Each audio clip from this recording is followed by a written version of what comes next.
Hello everyone, what up? How are we doing today? We're back with more build updates. We've actually we've actually changed a lot since yesterday, as you may notice. We've gotten our specters up and running, and we have our specters of choice include the two chieftains, the crush claw, and the storm conduit. The storm conduit is a new addition that I just thought about. I'm like, why not? He wouldn't get as much shock as he gets in a pure lightning build, but you know, 36% shock, 50% shock, it's still very noticeable. So decided why not. How is everybody doing today, by the way? Got to ask. Hope we're doing good.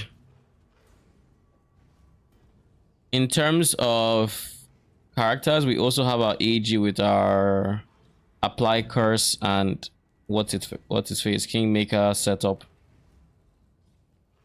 It's currently using a southbound because early weakness on hit Gravebind is just impossibly expensive right now. I don't know why, but it's wild. Anyways, what'd you call it? So yeah,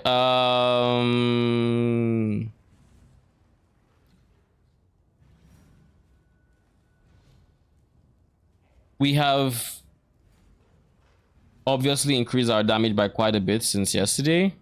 We had Z DPS, but now we've leveled up our archery gem to 19. On the other character, we've gotten our AG up and running. We've gotten a lot of people up and running is all I can say, right? So instead of telling you we have some damage, at least I might as well show you, because if you remember yesterday in the tier 16 we weren't killing anything, at least especially the what do you call it, the what's his face, the betrayal mobs. That's the one I'm thinking of. June is giving us a whole lot of issues.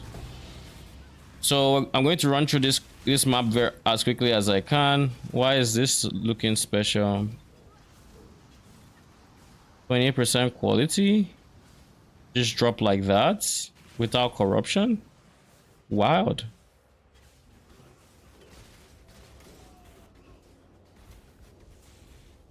As you may also notice, our mana regen is also a lot better, but the caveat to this is we are much squishier. I have also come up with a mental strategy I have not actually put into like POB for ways forward to improve this build.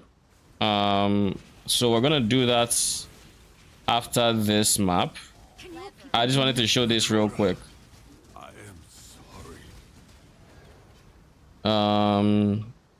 You may wonder why I am allowing them only shoot one arrow, and how it is even nearly enough. But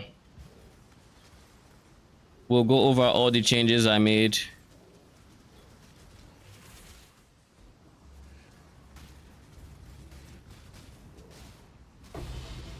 Yo, it actually had me worried because AG not regenning is very worrisome. Very much so.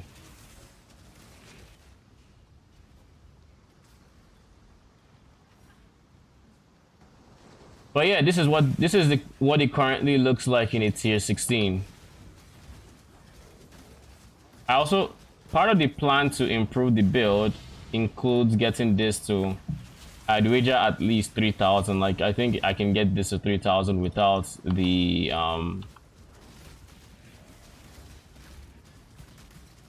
let's keep this. I might be going for a mana build soon, so you never know. Physical mods are scarcer, sure.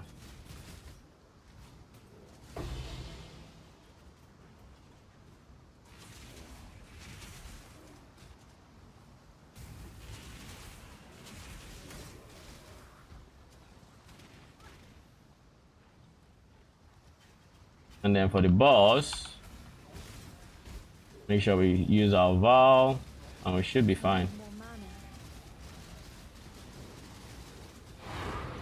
And that was without the shock from the conduits. Anywho, updates. Let's go. Let's breeze through this ASAP so everybody's up to date as to what we have changed so far. Well, like I said, we've added our Race Spectre. We now have a complete setup with Empower, Feeding Frenzy, Elemental Army, Melee Fizz. If I want to go through all these gems real quick to explain why. Empower gives us the levels to get the Fourth Spectre. Feeding Frenzy gives us Feeding Frenzy, just more damage. Elemental Army applies Exposure, and Awaken Melee Fizz applies Intimidates, or has a chance to apply Intimidate when either one of these three hits enemies. So that is good. For the Spectres, one gives us Power Charges, one gives us Frenzy Charges, and the other gives us Shock. This one increases damage, cold damage taken by the enemies. Crush Claw. Gem wise, we're looking at an Empower and a Vicious Projectile. We've leveled this up too, so of course more damage from there. We're also probably going to look for an Awakened Vicious Projectile because I think that would be really good. This build will probably translate very well into Poison if I so choose to. I literally just need an Unholy Might. I could even go Chaos crits with this weapon and just get 100% chance to poison, and that would also work. But of course, with this belt, it's going to be difficult. Gem wise, we've gone Awakened Minion Damage and went for Awakened Fork and Awakened Chain. These two purchases cost like 16 divines, but it allows me to not have to deal with the negative damage penalty that comes with what's its face, that comes with GMP, because GMP is 26% less at max level if I remember correctly, something like that, which is big. And with Fork, it allows you to still get like 4 projectiles, because once it forks, the 1 projectile becomes 2, and then Awakened Fork allows it to fork and again, so then those 2 become 4, and then once that's done, it chains, so they blow up your screen. Is what you're looking at there, or at least they hit everyone. That's kind of the idea there. We added Clarity and dropped Grace. The reason being, we also lost Hatred effects, but this allows us to have a more comfortable mapping. When with this, then all we have to do now is switch these with an Omen of Blanching to get 3 white sockets and 1 whatever blue socket. Most likely is going to be the ideal one. But by doing that, it would allow us to swap in Grace and bring Discipline in here for bosses, just so you have the extra bit of tankiness for tier 17s. Because this build is going to be a tier 17 farmer. What else have we done? Flask, we did that on stream, so I don't need to talk about those. We're obviously 85 max res. That's the TLDR of the things I have changed here. I think I've gone over the AG, but he has the Kingmaker giving us 45 and gives us 45 crits, multi, and Calling Strike. He has the helmet, which stops his degen from Guardian's Blessing, or I should say stops his degen. It regens him way more than the degens him. Then there is Precision. We got 21, level 21, which gives them near 100%. It gives them over 100% accuracy for the mobs we are fighting, thankfully. And we also, I think we got this on stream, but just in case y'all are wondering where the extra accuracy comes from, it's coming from here. What else? That is basically it for... Oh yeah, there's one more thing. I went for Forbidden Flesh and Flame, but because Void Beacon is so expensive, I opted for Gluton, Essence Gluton, which gives me mana regen when I consume a corpse. And just straight up mana for each corpse around me. So this is going to be very helpful for just generating mana aside the, what's it called, Clarity. So these two are what makes it so we can actually cast this more frequently. What else I think that's all for the updates. Now, I also Good want luck in your to... stream. Oh, why See is you this later. here? Thank you. Are you going anywhere? Nope, just gonna eat. Let me know if you can watch Kingdoms as soon as possible, so we can continue where we left off. Um, it Today was probably going to be a 3-hour stream, so should be fine. All right. Good luck. Thank you. All right, so where were we? So yeah, I was thinking in the shower. Funny thing, this actually happened in the shower, but I can actually replace my cloak of flame and get so much out of it. Is not even funny. So what I'm thinking of is going to be, there are two options, right? I can either go for, where's body armor? ES. It's gonna be a flat ES chest piece, but I could either go for a +1 Spectre chest, or I could go for double max ES fractured. So why is this good? If I go for double max ES, then I will gain so much ES, it's not even funny. Like, I could do this as a fracture, gain 653. Obviously, if we're grave crafting it, this would then be 30%. This would be 30%.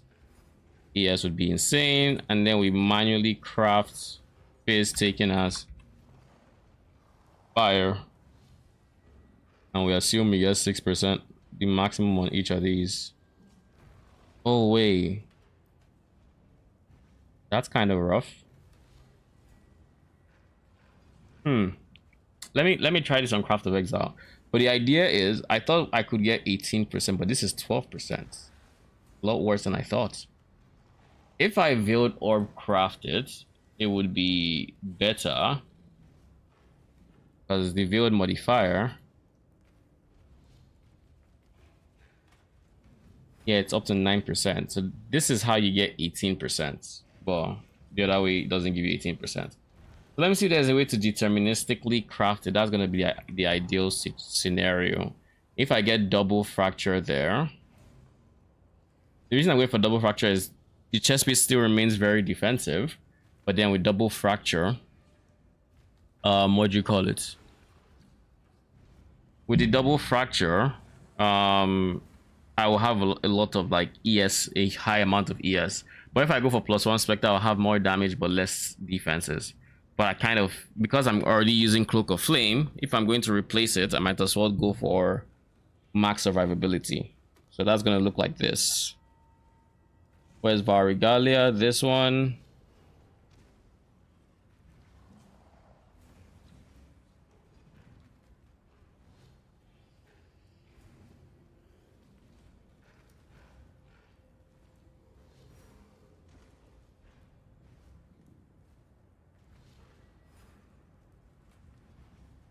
Okay, prefix. So then we'll have this fractured, and it would have increased ES fractured. OT1.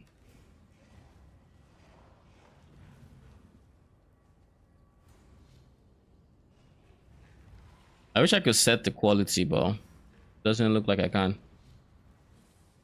With this fractured, I kind of just have to unveil and hope for the best. If I was... Yeah, I will need to block at least life. Yeah, that's gonna be a rough craft then. Because if I do this, and this isn't a thing anymore, and I just go craft health. Where's life?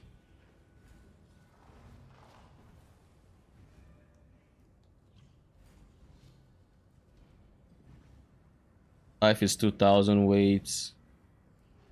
Increase ES is 1,000. Face taken as...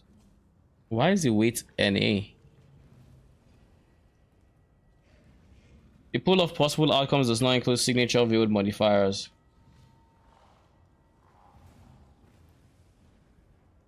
Oh, so I can't even get face taken as even if I wanted to. Okay, then that wouldn't work. All right, that's good to know.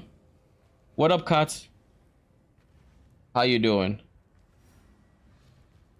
So I guess this would only come from what, Katarina Veiled? or something, or is it Gravicious? So it has to drop Gravicious to land on this one, basically.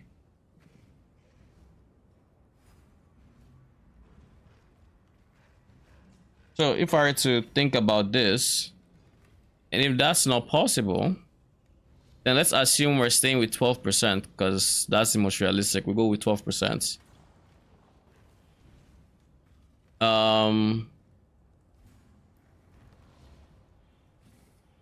It would have suffixes, but let's leave it at this for now. If I then do this, face damage taken as goes all the way down because we lost 40%. Oh no, there's something I'm missing here. Where's Var Regalia? Add modifier, essence, loathing.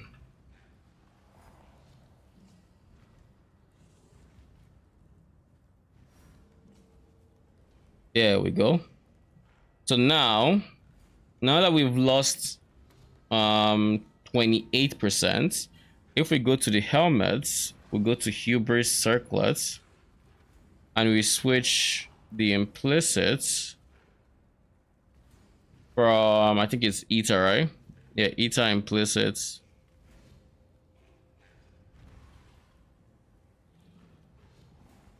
We switch that to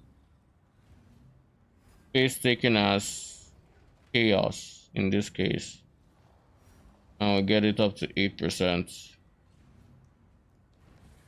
This puts us at 20%, so we still need to make up 20 elsewhere. Now, if we drop phasing from our Watcher's Eye, we can go for double phase taking as and potentially get something along the lines of, let's say, 20%. That makes up for everything, but that would be an expensive Watcher's Eye. Let me see how much this Watcher's Eye would look like. Watcher's Eye counts at least 2. Base damage taken as purity.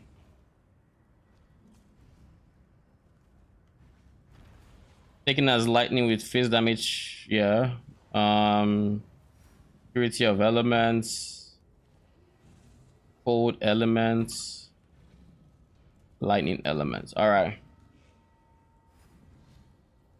They were looking at like 30 divines. Well, we can get one of these non-corrupted 33 divines and get 10%, 12%.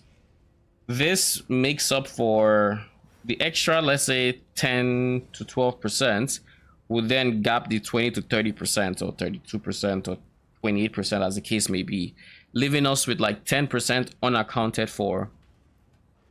Now, how do we get rid of the extra percentage? Going for a corrupted squire with double is not realistic. So how do we make up the extra 12%? Is it even possible to make up the extra 12%?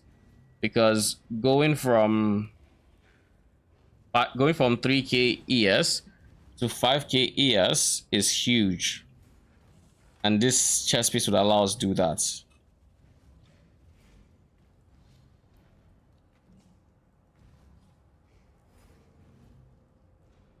The alternative is just dropping evasion and putting determination in there. That way, even though there is a let's say 10% unaccounted for plus the extra, how many percent were we on before?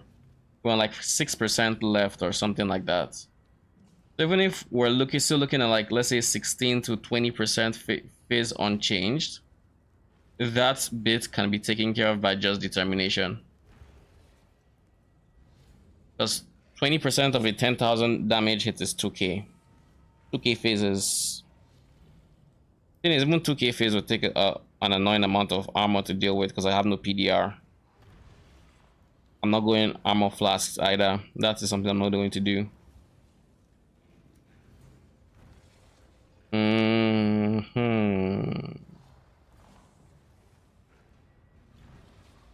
We can try to push aura effects. Aura effect. Do we have any face taken as aura effects? It's not gonna buff our flask effect would, but I don't think we can get any more flask effect unless. Where's Tides of Time? Is there a catalyst that's gonna help this in any way, shape, or form? I don't think so.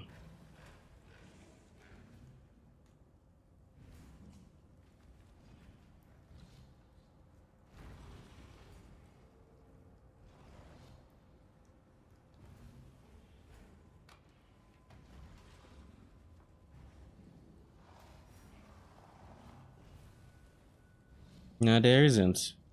That I know of, at least. Flask effects. Are there any easy ways for flask effects? Show bell tags in game. They're all just unique modifiers except the first two, so there is nothing. Defense for the implicits, but that's about it. There's no way of buffing it.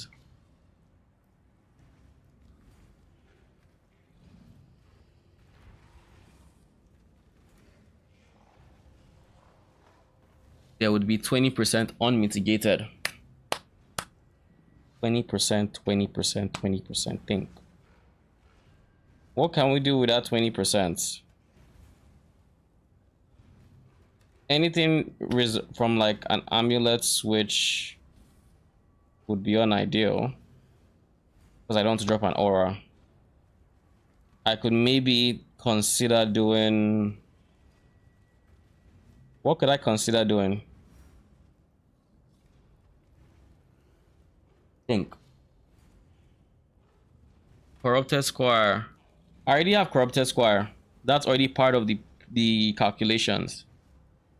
Leading us to the, what is it, 14% on mitigated face damage taking us. If we do this change we're thinking of, because the idea is if we can drop this for a proper ES chess piece, then this shoots up to the moon. And having just more in the way of like ES pool is huge compared to what we're currently on. Yeah, but the thing is, the helmets, we already switched from. Basically, the idea is, with our current set, we're getting mana reservation from here. So I switched the mana reservation for more face damage taken as, to then allow that combined with the mana reservation here should leave us net neutral with mana. But then this then starts making up for the face damage taken as we lose by leaving Cloak of Flame. So by leaving Cloak of Flame, we get, what do you call it? We get more ES, but we lose face damage taken as. So we're trying to make up that face damage taken as in any way we can. We already had. You can buy Veiled Vow Regalia and Fracture Orb.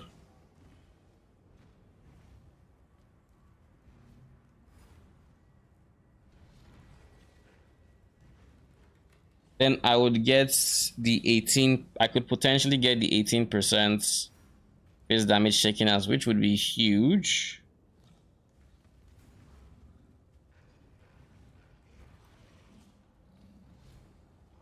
Let me see. If I had to look for something like this, it does make crafting the prefixes a bit of a pain, but nothing too serious. So if I say, I think of the veil is what is prefixes? No, it's suffixes. It's veiled. It's just veiled, I think. But I think to take it one step further, I think it has to be Gravicious Veiled. I think it's specifically Gravicious Veiled that has the modifier I'm looking for. So where's Gravicious? Did I not see Gravicious or am I blind? There he is. So this doesn't say, but I'll have to look for Gravicious Veiled. Varigalia.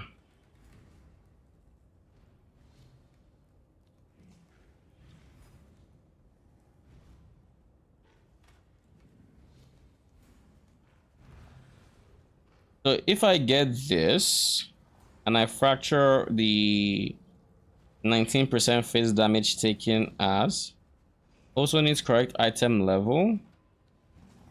I guess I would have to use Craft of Exile for that.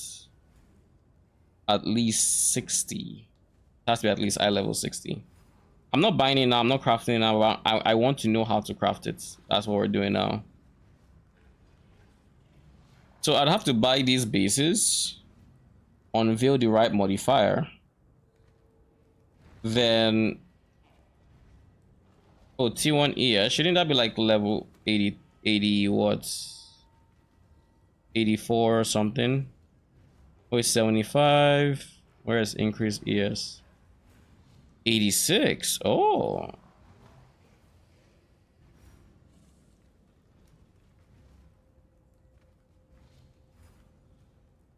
I can probably do with T2.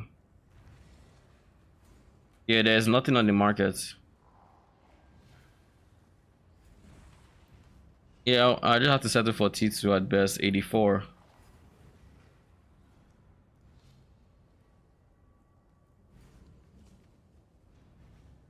There's only 3 on the market. And I suspect they're being price fixed.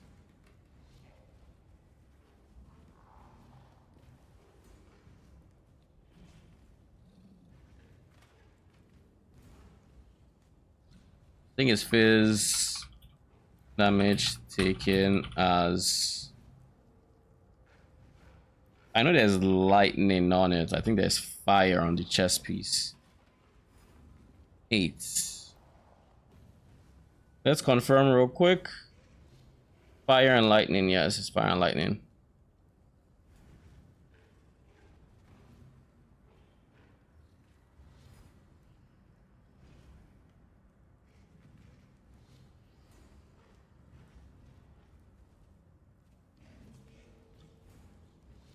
No influence.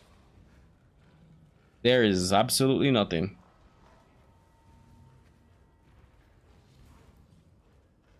If I look at what is currently there, it's all influence items, but this is of the Warlord, of the Elder Warlord. This is what I'm looking for. Why didn't it show this one? Why did it not show this one? What did I do?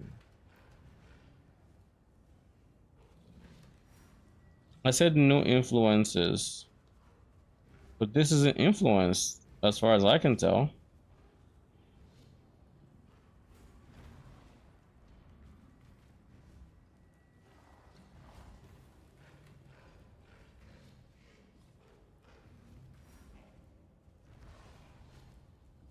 Is this influenced? Am I blind? There's nothing. But the moment I untick,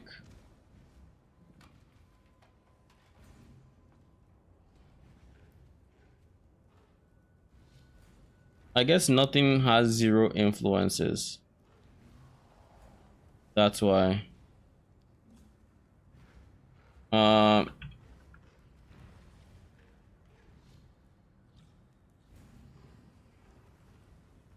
Okay, in that case, the easiest way to do this is not influence Elder Warlord.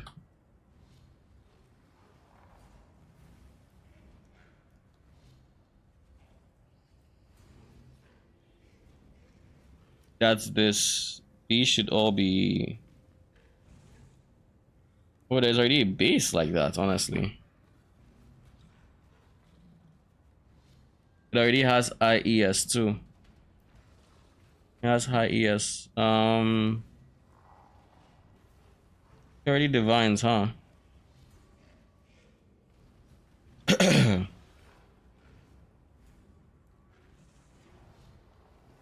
Purity of lightning has increased aura effects.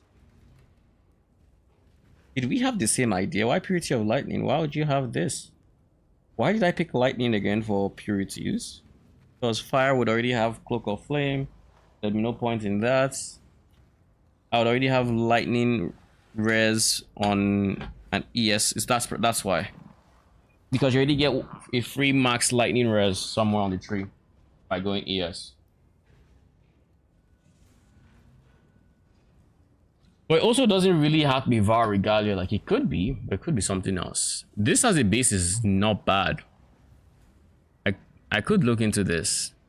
Because that would be 18%. If I get 6% more in the calculations we currently have, that we're looking for cushioning, like we're looking to cushion how many percent? 10-ish% left. That's what's left over. And then the 6% we had on converted before, so like 16%. If this covers 6%, then we only have 10% to worry about. Now in that 10%, maybe we can look for just generic less damage modifiers. Is there a universe where that's a thing?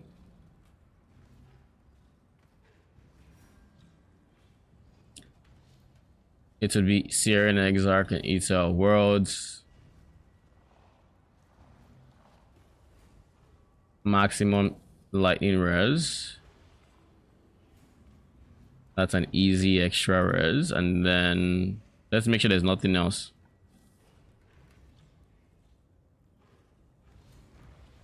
If I increase my flask effects, wait. If I increase my flask effect by a decent chunk, then we get even more phase conversion. 17%.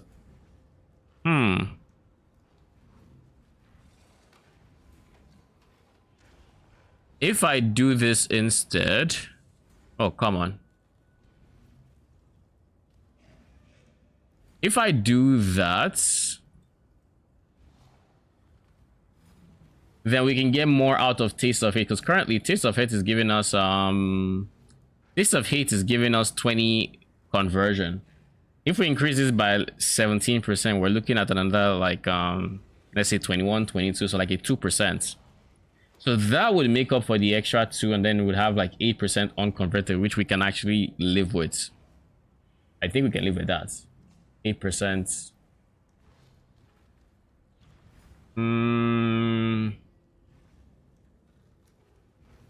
Yeah, so it's either we go flasks for extra conversion, or we go increase lightning res. Increase lightning res is very appealing. For a second, I thought if you can get to this one, you can technically just get some free PDR, but no.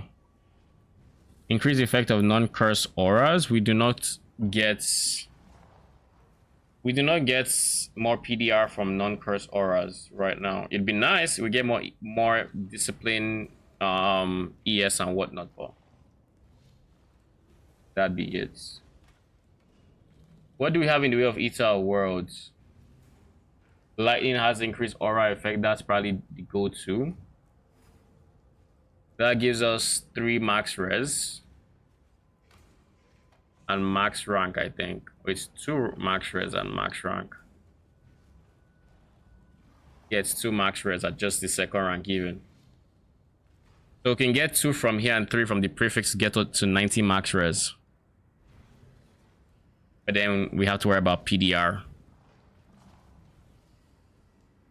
But now let's do that actually. Let's just do that. We'll figure out the rest, I believe. So let's just see. This should get us to 90 max res, which is huge. 73k LE max hit. Now phase max hit is the biggest thing now. So we said if we got we remove this and instead We got like a veiled fizz taking us.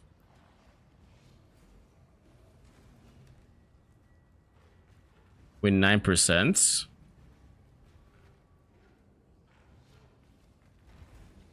You don't need more than that. I would like to get as close to 100% as possible. Let me see. Let me just do some quick calculations as to where we're currently at. 9 plus 9 plus 9 plus 8 plus 20 plus 10 plus 8 plus A. 81. This does not include the double purity, right? Yeah, it doesn't include the purity, so this could be 10. It could be as high as 10 extra or as low as like 8 extra. So that's like 90-ish. 90 is a good estimate for where it is. So we're currently sitting at like 10%. We're currently sitting at like 10% unconverted if we go through with this, and we just need a quartz flask to replace the jade flask. Quartz replacing the jade flask. We still keep the increased evasion during effect, but it just wouldn't be a jade flask, because without this we're still looking at 20 or 12k. Oh, if I did a quartz flask with the same effect, what does that look like? How will you deal with crit now? Oh, that's simple. The idea for crit at this point would then be to get alongside the mana reservation, which is how we're going to craft this. We are going to be going for intelligence. So we get like 50 intelligence there. We don't need the suffixes on our helmet either, so I think the helmet can have one more suffix. So because the suffix is this one can have up to 3 crafted. This is a prefix, this is a prefix, so you can have 1. So then we get intelligence here too. Easy stuff. And because of all the intelligence, we then just get to use some tattoos to make up for the 50%. Like we just need 10 tattoos. So which one is the crit one again? Rongokurai crit strike, so turtle rather.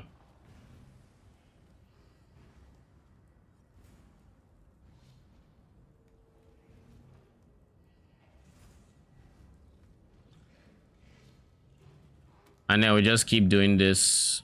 We have so much intelligence to work with. We can spare 10 to get the 50%. I don't want to go more than 10. 1, 2, 3, 4, 5, 6, 7, 8. I don't want to go more than 10 because we already get 30% elsewhere on the tree. 10. We get 30% from here, so that's 80%, and I'm fine with 20% crits. We can still go 4 more. We still have the intelligence to handle anything past this, but I'm kind of fine with this ES right now.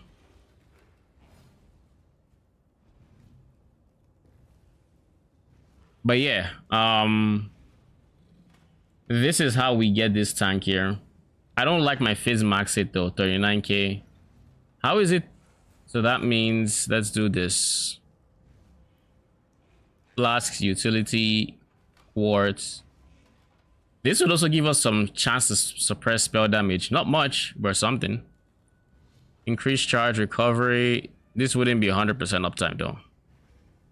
That's a big issue. But like this. This is 84% uptime. What if we go reduce charges per? No. Increased duration? No.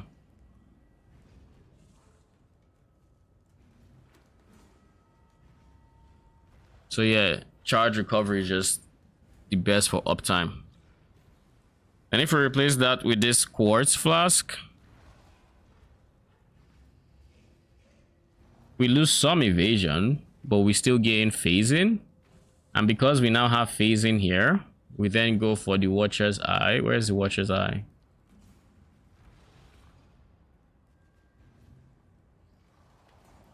We can then just go for like Purity of Elements. Take it as fire.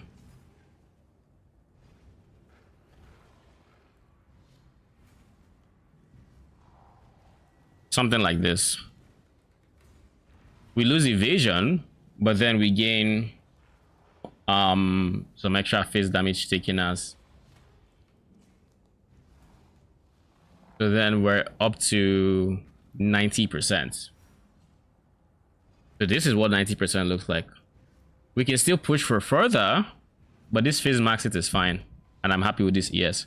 Now if I had to translate this to my in-game character, now keep in mind I don't even know if this item is realistic, because I actually put the prefixes thinking I was going to fracture them, but now that I am not fracturing them, the prefixes are kind of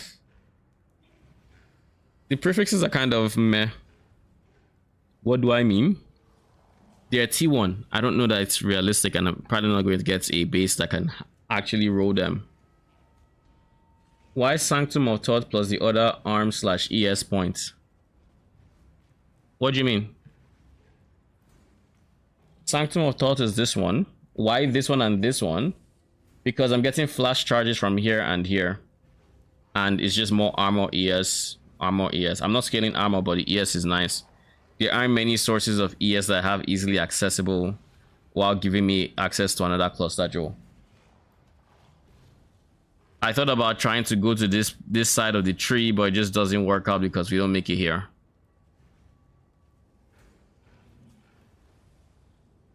So that's why. And we definitely want the cluster jewel because we need Blessed Rebirth and Life from Death. As well as just having Feasting Fiends renewal is pretty nice, among other things.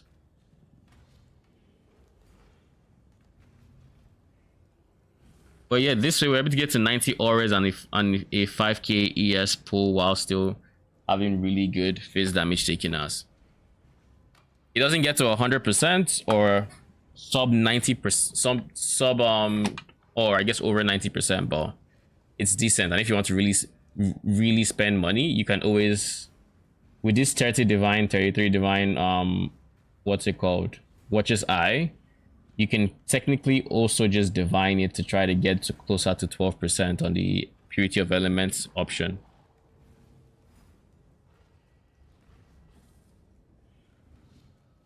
That is an option that is available.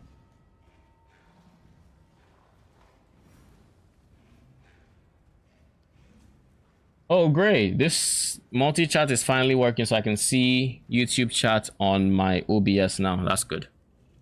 It was down for a bit. Also, another reason for it is the phase damage taken as chaos, because it's part of the conversion. But yeah, I like where this is at. I'm very happy with it. Have I considered thread for this one? This has impossible escape. If I remove impossible escape from here, I'm gonna have to put it here because it can't be on a cluster jewel. So melding, I would have to go there. I'd have to remove a jewel overall, and I don't think there's any replaceable jewel except immutable force. Like, this is the most replaceable jewel I have, and it's really not replaceable. Really not.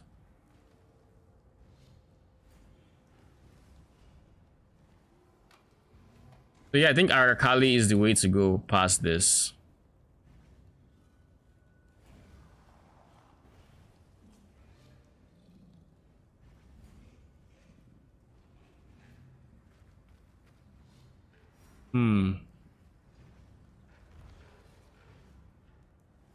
Yeah, I'll do Arakali with this build. You could drop the Flesh Flame for something better and take the mana points. Something better than Void Beacon? It's going to be hard to top this. Like, especially with the reduced life regen. I mean, the reduced life regen can be replaced if you just have enough damage, which we kind of do. Which, by the way, we're at 79 mil because we added shock. We're adding a storm conduit into the roster for race specters, so we have good shock. This is assuming 50 shock. Now, in a pinnacle boss setup, we're probably going to be looking at something like, let's say, it's going to be under 50. So let's say we get 30%, which is up like 66% of the time. We're looking at we're still looking at like a shock of like 17, which is still pretty decent in that scenario.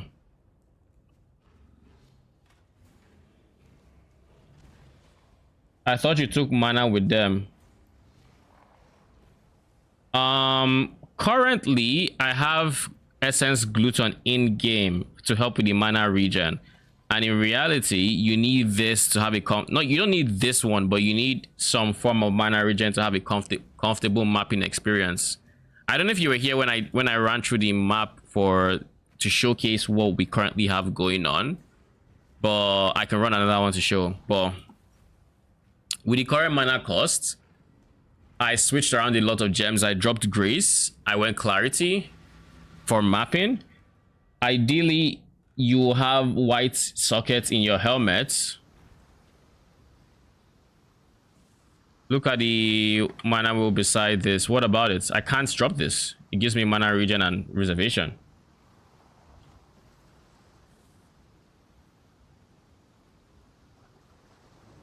Do you mean like picking the... I can't drop this. I need the mastery, so I can't even use the Tread of Hope for it.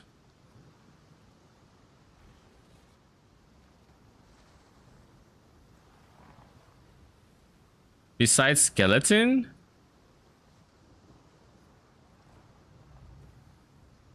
What other one? This is Skeleton. There's no mana here. This is Skeleton. Do you mean this one?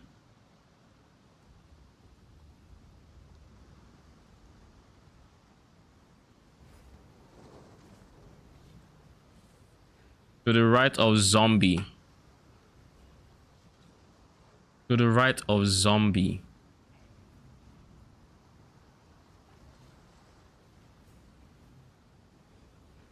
I am confused. I am very confused right now. I don't know what you're referring to.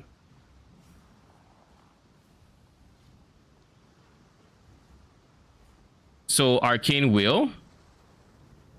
You're talking about Arcane Will.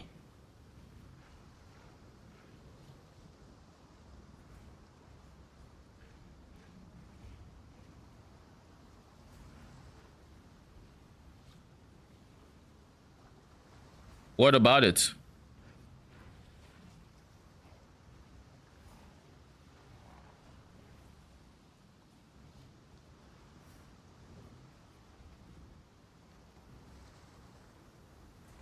While we wait, let's showcase what the thing looks like right now. This is what it currently plays like with clarity and everything. So for a mapping setup, you definitely, in my opinion, need clarity. I don't think you can, like, I tried it was very uncomfortable without clarity regen.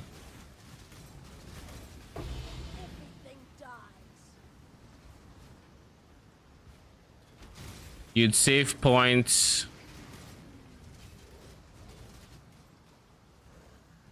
I mean, let's see. It depends on how it would work, I guess.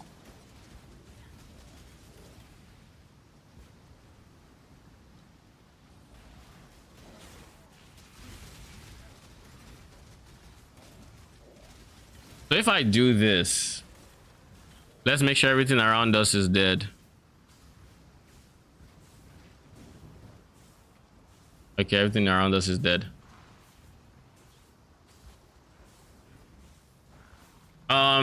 If I go Tread of Fates or Tread of Hope, if I go Tread of Hope and I go, let's say, I think it's a medium ring that would do it, and I replace Impossible The impossible escape, yeah, this one. With the thread of hope. Then I can pick this one up. I can pick this one up is what you're saying. I would save points doing this. But then I have to figure out is a whole gem socket for this one node. And if I pick in this one up, then that point is gone. This gives ES and mana. I could drop this one, but I don't want to drop the ES. It's a decently considerable amount.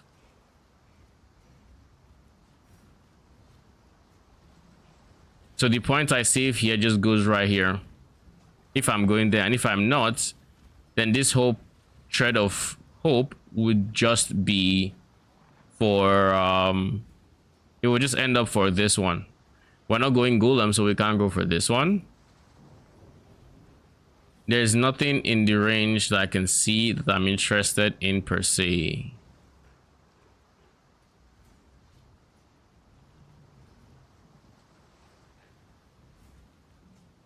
Right now you are using Flesh and Flame for mana. Yes. I'm using Flesh and Flame for mana regen. This is not going to solve that mana regen, I can guarantee that.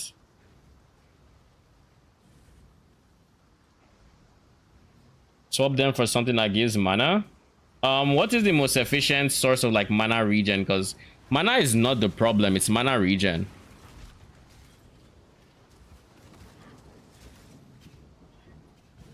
If we're talking about my character right now, yes, we could potentially replace them with something that actually gives mana regen, but I can't think of anything else that would be as good for mana regen.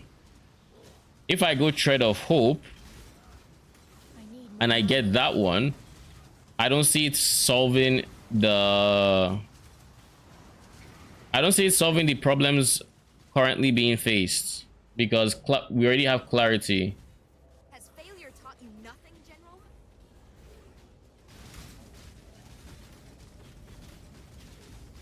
And it also creates a, oh, we have to remove this when we want to swap to. I never play mana because I hate it. Oh, trust me, I hate it. I hate it quite a bit too. It was just the best way to play this build.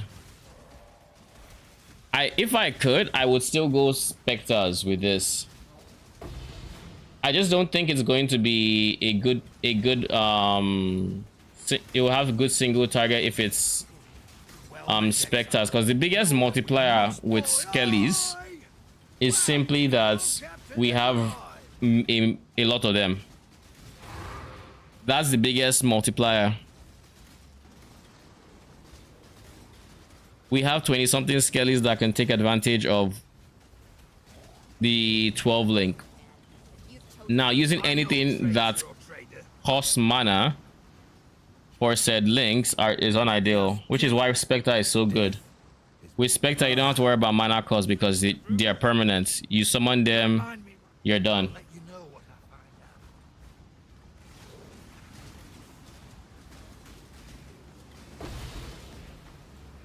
That's kind of the thing that bothers me the most, I guess.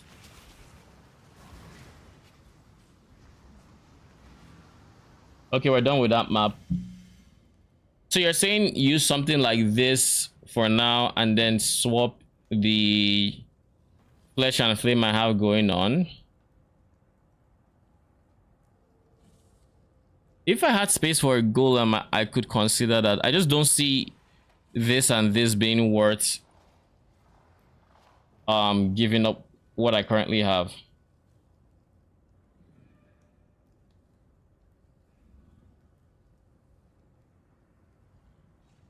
Like, if there was something else that, like a third node it was picking up, there's points next to it too. You mean here?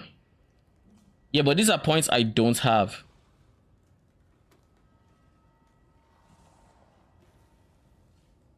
I just don't have those points to work with.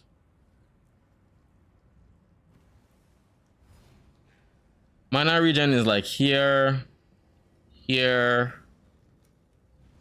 Here, I guess here has mana regen too. This wheel here has some mana. I don't know if there's regen here, it just has mana.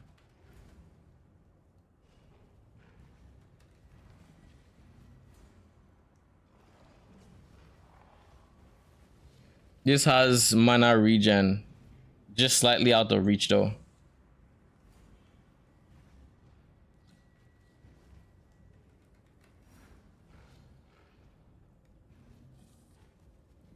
This would honestly be ideal.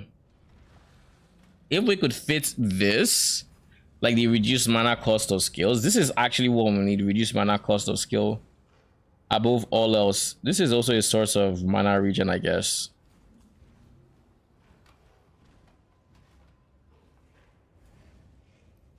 You have to get them, otherwise build doesn't work. The thing is, the build is already working. I just need to drop Grace for clarity, that's all. But with clarity, it kind of solves mana regen. Like, I can go for more, but I need more mana. like I can manage with this too. I can get them in reasonable time, and this is without Essence Gluton. If I use Essence Gluton, then I can get them out faster. Is it worth 2 jewel sockets? I mean, that is a good question. One of those jewel sockets, if I wanted to, could go into Quickening Covenant, I guess. Is there a flask jewel?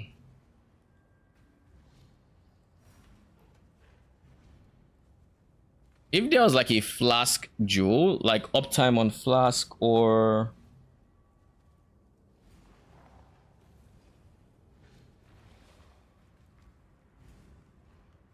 that's a bit of a cost, and you wanted Flesh and Flame. Yeah, the reason I went for Flesh and Flame Essence Gluton is because if I go Flesh and Flame Essence Gluton, when I am ready to switch to Void Beacon, when I have the currency for that, I don't have to restructure anything. I literally just plug and play it. Does that make sense? That's kind of the idea. I want it to be as close to the end game tree as possible. Now, granted, I don't mind some deviations if it means I am going to be more effective. It's just they have to be worth it. You can't swap to Void Beacon without mana. Again, I have the mana settled. My mana is fine. I just need clarity. I already have clarity. It's already been solved. Here. Clarity is already here. It's regen me a good ton of flat mana.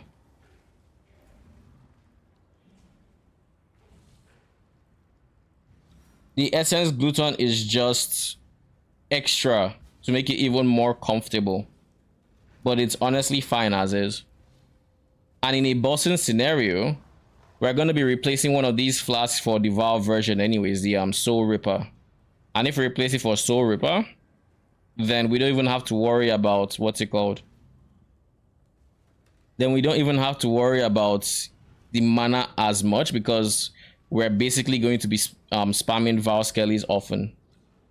So it doesn't matter that I'm not getting the regular Skellies out in like 0.5 seconds, because I will have Val Skellies and I can just summon the regular Skellies when I do have the mana. Does that make sense?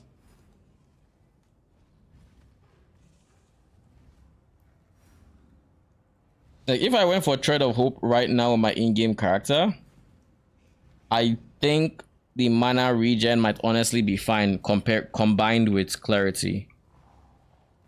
Like, if I went this and I added the clarity, like we're looking at 31, this goes to 43, but the moment I put on a clarity with no increased effects,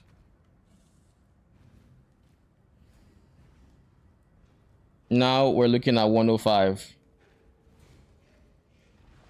Without, it's looking more like 93. Why did I think you'd do more? I guess this is flat regen. Yeah, that's why it's not going to do much. This would probably do more. This? 109. It all just gets to 109. I guess this is probably the best strictly for mana regen.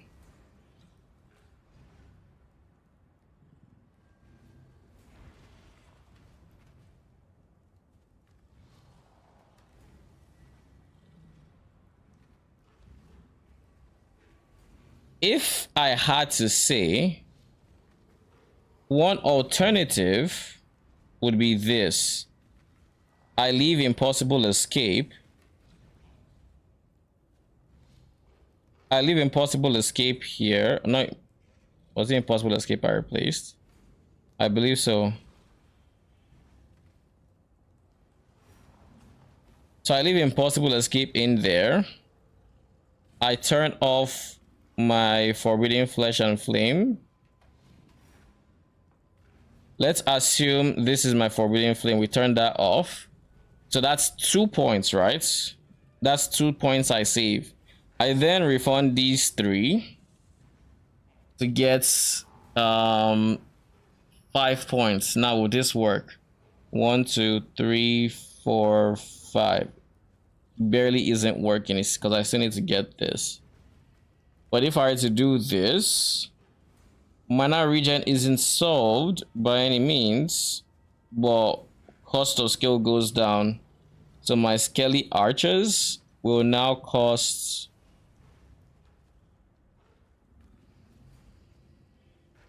124, which is more manageable. And when you pair that with Clarity, I'm getting some extra mana regen from somewhere. Is it from the extra int? Probably. It goes down to 124, and then combined with the mana regen we currently have, becomes very doable. But I also I kind of do not like this pathing just for here. If I could pick up Foresights, that would be really good, but I don't think I can either. I don't think I can. But then this would be temporary for once I get my Forbidden Flesh and Flame, then I would just undo this and then come here, get the mana regen. Wait, this is mana regen with after losing some mana regen? No, that's wild. How? 73 versus... How do I end up with more mana? Oh wait, I think I know how. You have some mana regen here and even more reduced cost of skill. That's why. But I would still need to get this extra point from somewhere else. And if I just take away the jewel sockets from here, I still need to get 1 more point. And that is not going to be an easy feat. It is not going to be easy.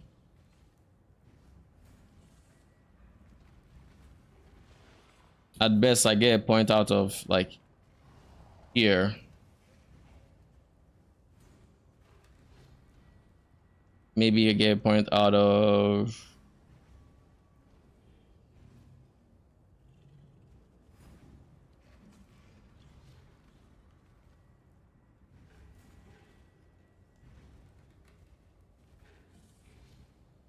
Yeah, maybe I do that.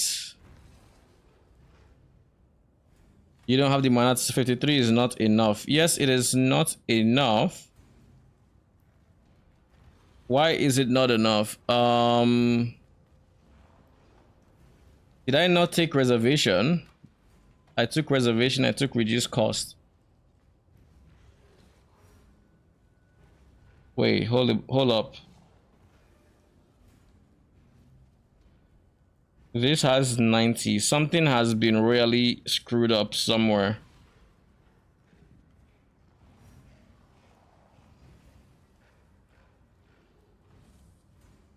Where else did I messed with something. I don't know what it is,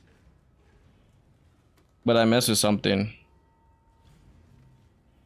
Oh yeah. I know why. Okay, that makes sense. I added clarity, that's why.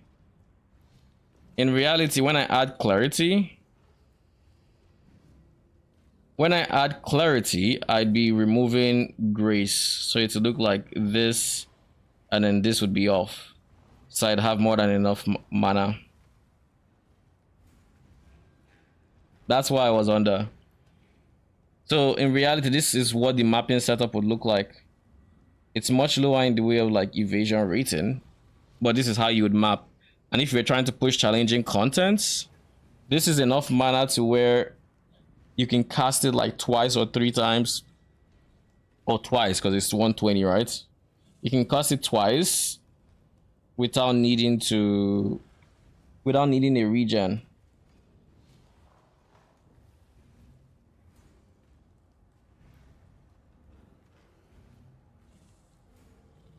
You have to head out. All right, Kat. Thanks for stopping by, and thank you. We're gonna need the luck.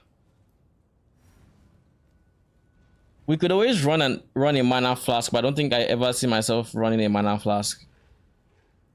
I would pull my hair out if I did. Even if it's enduring, I'd pull my hair out. I don't like having to use mana flasks at all. And we don't have mana cost during effect anymore. Yo, I'm still kind of salty about the fact that they removed that shit. Like, why would they remove it now of all times? The one time I want to use it, they remove it. EB. Oh, I cannot use EB. I'm CI. If I go EB, I will end up with 1 health. Like, literally, I become 1 health.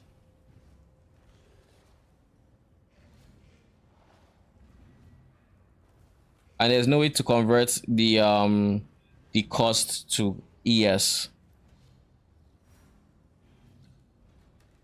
So we kind of just hope for the best. Didn't see CI? Oh, no, don't sweat it.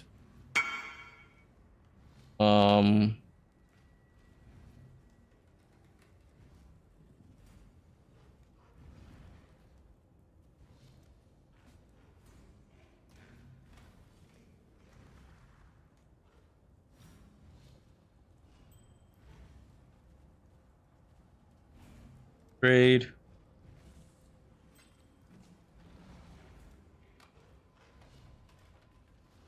Thank you.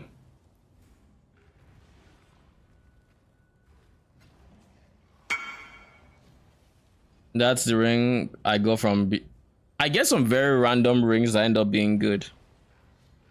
This one had 37%. No, it had 42% chaos res, as well as reduced mana costs of skills. I could maybe have sold it for more than 2 divines, but 2 divines is fine with me. I just wanted it to sell. I'm the one that unveiled the chaos res on it too. I like that I now kind of have an idea for what to do when I find decent bases to make it worth the most. Well, maybe not the most, because it's possible I could have done something better, but it's selling for decent prices, and I'm okay with that. So what were we saying? Clarity replaces grace for mapping.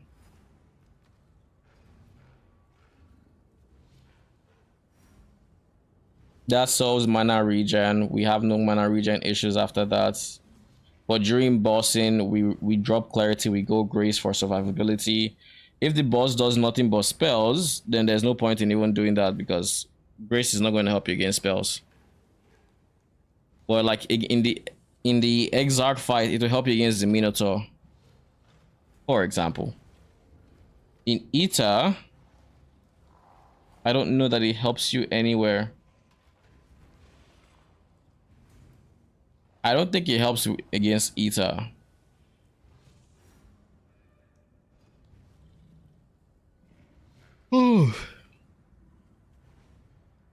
But yeah, I think this is fine. I think this is a fine place for the POB to be. It just means in game, I'm going to need to craft this chest piece. And this chest piece is not going to be easy to craft because of the Gravicious Unveiled. It is not going to be easy to craft, but it's going to be worth it.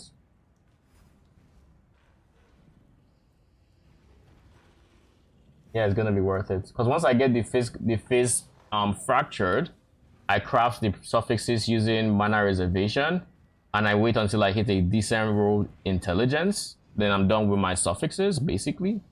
I can put fire res or whatever else on the suffixes to fill up the third spot, but it doesn't matter too much. Then I just use Eldritch currency to craft the max ES and increase ES. That is gonna be difficult though. I would essentially have to Eldritch Chaos until I get something worth messing around with, or I suffixes cannot be changed reforge defenses and hope I get something good. And if I do, or if I don't, I use Eldritch Annul to remove, hopefully remove something I'm looking to remove. Because at the end of the day, it's only two prefixes I'm working with, the max ES and increase ES. The phase would be fractured. So, so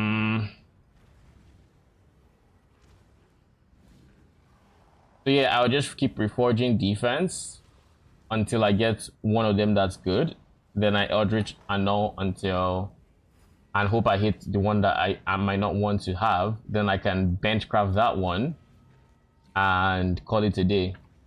If it's max ES, I benchcraft max ES. If it's increased ES, I benchcraft that one.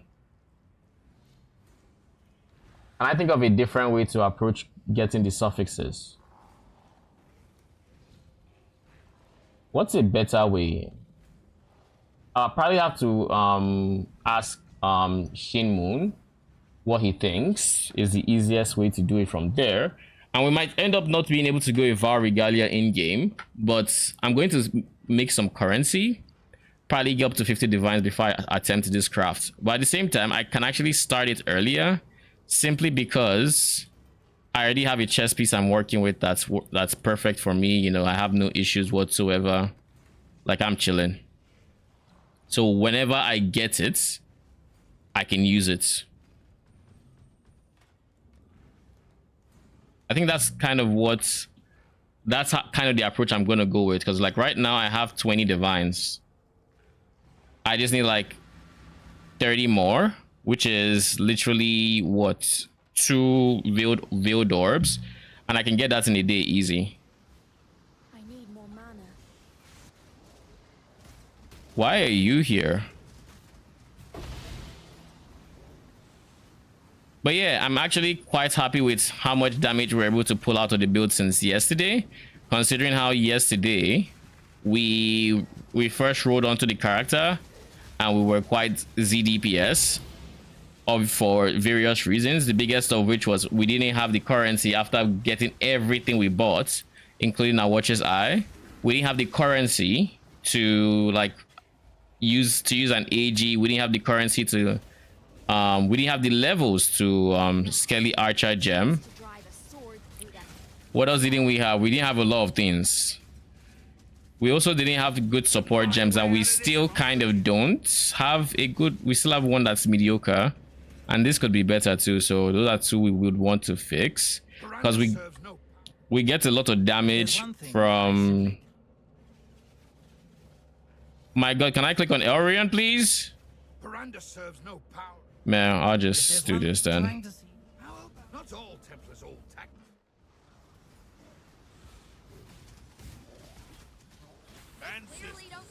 But yeah, I couldn't afford to use my AG or to equip my AG, so I was missing a lot of damage from the AG. I was missing a lot of damage from Spectres because my ring wasn't fully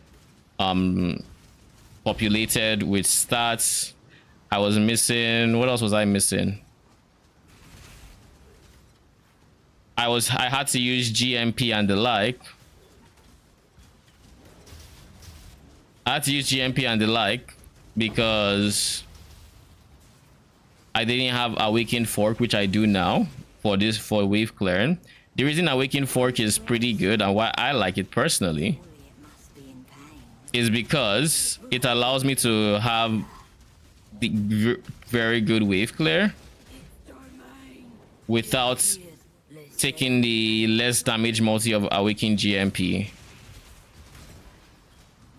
So like here the what I'm using for clear.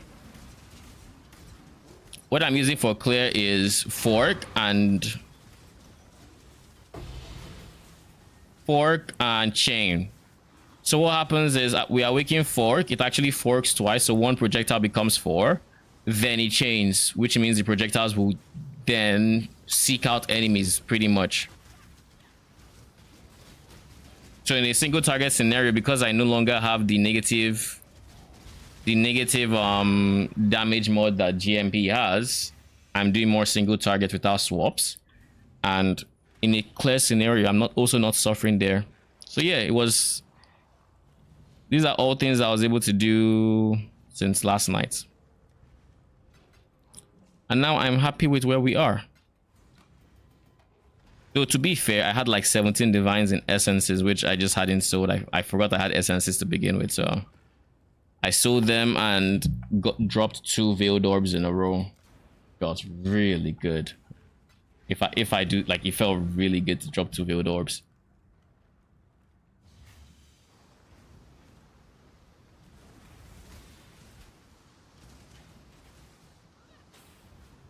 One thing I will say, whenever I'm not close to the biggest drawback of the build is whenever I'm not close to like on the same screen as my skellies, DPS falls because, well, they need our auras for, oh, you're cold resistant. Of course you are, because why not? They need our auras for accuracy. So if we ever ran too far ahead, well, they will do ZDPS. That is also something that I might want to solve eventually, but there's no easy way to solve it without like reworking the build, like big reworks, like Darkness Enthroned level reworks for getting either Darkness Enthroned or like getting Grave Pact. Grave Pact would be the easiest because it would only take how many points? It would take 1, 2, 3, 4, 5 points, and then I just put an unnatural instinct to pick up this, and this, and that would honestly help a chunk. Death is not the deterrent it once was.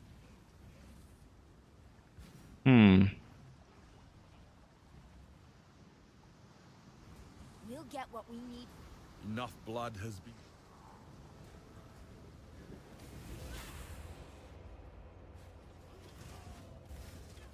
But yeah, that's the TLDR of my thought process right now. So my next goal in upgrading this build or making it T17 ready is going for this one. Yes, I'm a. Piranda serves no power above his own. I don't want to get rid of Janus. This work? This is. I like Janus because he just gives expedition currency. Why do I want expedition currency? No reason. I don't plan on doing expedition, so there's really zero reason why. I just want it. What the fuck is this? Oh, it's a map boss. This boss without fail always manages to kill me. It's almost impressive at this point.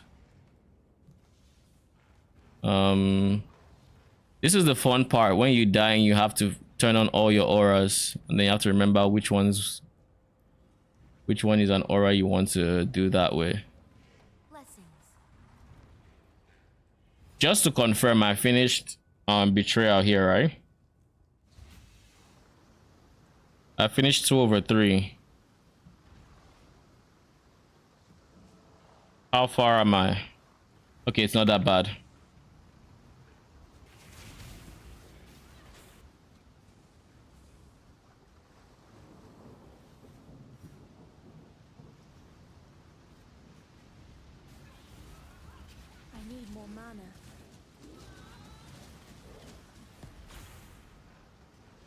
Yeah, and that is why we are actually going for more ES, because the way to survive that attack, for me at least right now, would be to just have a bigger hit pool.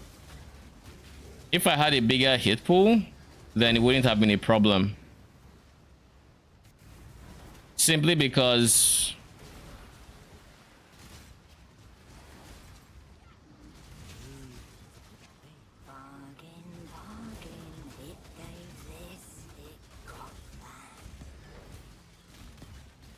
then it wouldn't have killed me. What was I saying? Increase ES pool. Yeah, because I currently have 85 auras in game already. Like I already have 85 auras. 87. 87. Is it 87? Is it really 87?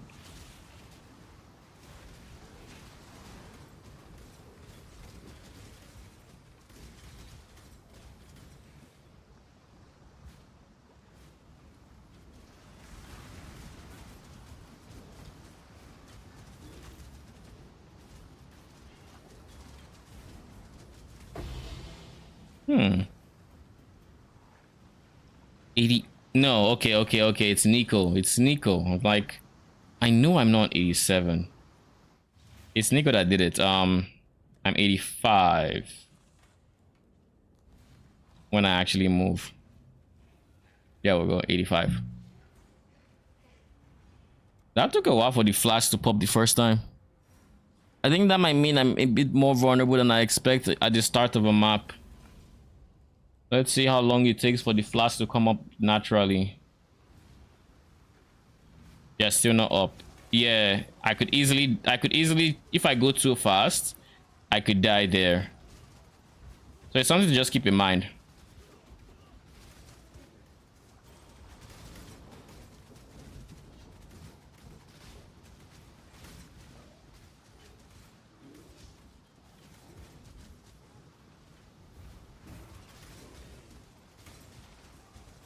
One more thing that is also not being shown in the POB is if I drop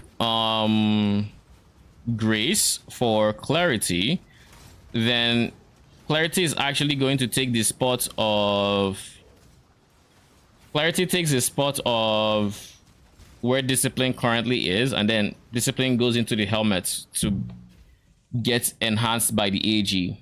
This is no Caldera. And if it gets enhanced by the AG, it means even more aura effects.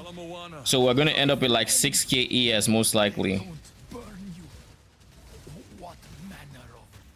Yo, I have learned so much making this build in the way of like phase damage taking us that I'm very appreciative. To the point where even if the build doesn't pan out the way I want it to, I'm happy with the new resources I have going forward in build making, if that makes sense. Like I didn't think I could get to 90% without purity of fire or purity or like lightning coil and stuff like that. Like granted, it's expensive to do it. It's very expensive. You're looking at maybe up to a mirror, or I guess maybe not a mirror, but because like even the watchers I know is like 30 something divines to 40 something divines alone. Then the squire is, well, this might go my squire for like 6%, 6 divines. So, but it could be more expensive depending on the league, depending on squire prices and yada yada. The helmets, you know, this is another thing that it's also revealed to me. This is something that has been revealed to me by making this build. Raid Lord really guts you, like so much, because the price of Raid Lord is insane. The opportunity cost is wild. Because look at this, we're at 51k max phase 90 auras. Why? Because we went for a rare helmet. The rare helmet has phase damage taken as an explicit. It has it as an implicit. It has we have phase damage taken us from other sources, but look at the helmet. We're getting 2 minion skill gems, which is what Raid Lord provides. That is the only significant thing aside the maximum specters that Raid Lord provides. So by going Raid Lord, you automatically don't have access to anything in the form of what is going on here. You don't have access to the Eldritch implicits. You don't have access to just in this case +1 Skelly, +1 zombies, yada yada. You also lose access to other minions. There's so much in the way of downsides for the Raid Lord that It is wild. Like, granted, pure Spectre builds are very comfy. Like, if I were to look at the other, my main character, for example, it's way more comfy than this character. This one will probably have more single target DPS in the once I actually get everything going. Like, it's actually going to have like insane single target DPS if I get to like level 100, yada yada. But it's not as comfortable as having this is impossible escape. There we go, that one. If I were to do this, let's just give the other character everything to show how the difference in comforts. It's a whole next level with comforts with the pure specters, which is why I like pure specters. But how do I put it? It's just the idea of how much you lose, because like you lose the helmet. That helmet alone is big, but that's not all. You lose access to other minions, so you don't have access to like Carrion Golem for its flat face to minion buff. You don't have access to Anime Guardian. Anime Guardian provides so much power, it's not even funny. My Anime Guardian alone, like let me just give you an idea of what my Anime Guardian is doing in this POB. Y'all are seeing 79 mil, right? This is the damage here. If I were to just quickly delete everything that the Anime Guardian is doing, I think that is up to here. Yep, I don't have Pale Seraphim anymore. Yeah, if I were to just delete all of this, do you see that decrease from 79 mil? We just lost over 25 mil DPS. Why? Anime Guardian. You lose access to that. That's why this is why the top end of like pure Spectre builds are kind of limited, because you lose access to things like this. Now, granted, like even if this build doesn't work out the way I want it to, it's a very, very quick respec from my current build to going something like Carrion Golem Zombies, because the sword I have easily works for Carrion Golem Zombies. All I need to do is switch all the projectile gems to being more for, you know, Carrion Golem Zombies. I don't need to switch anything on my helmet because +1 zombies is nice. I'm already picking up all the +1 zombies on my tree. It's very straightforward. I would have permanent minions. I could even throw in a Spectre there if I want. No, I'd actually just go I would just go support Spectres still, because the zombies and Carrion would easily carry. It is very, very easy to do this, but like, oh yeah, I almost forgot I came here for a reason. I need to show the game, this one's gameplay. And yes, I'm broke. They are sharing an inimitable force. It is what it is. Where is map? Where are strands? So this is like the same map, the same everything. This is just how it looks like with pure specters. If I can find essence, that is.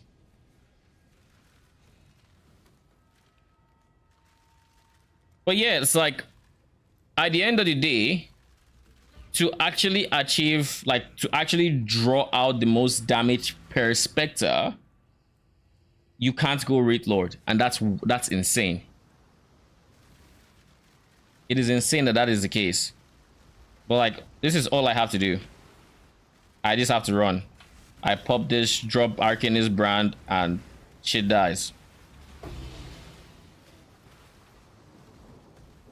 I don't have to click a million summons. I might have to press Raise Spectral Transients once every few seconds.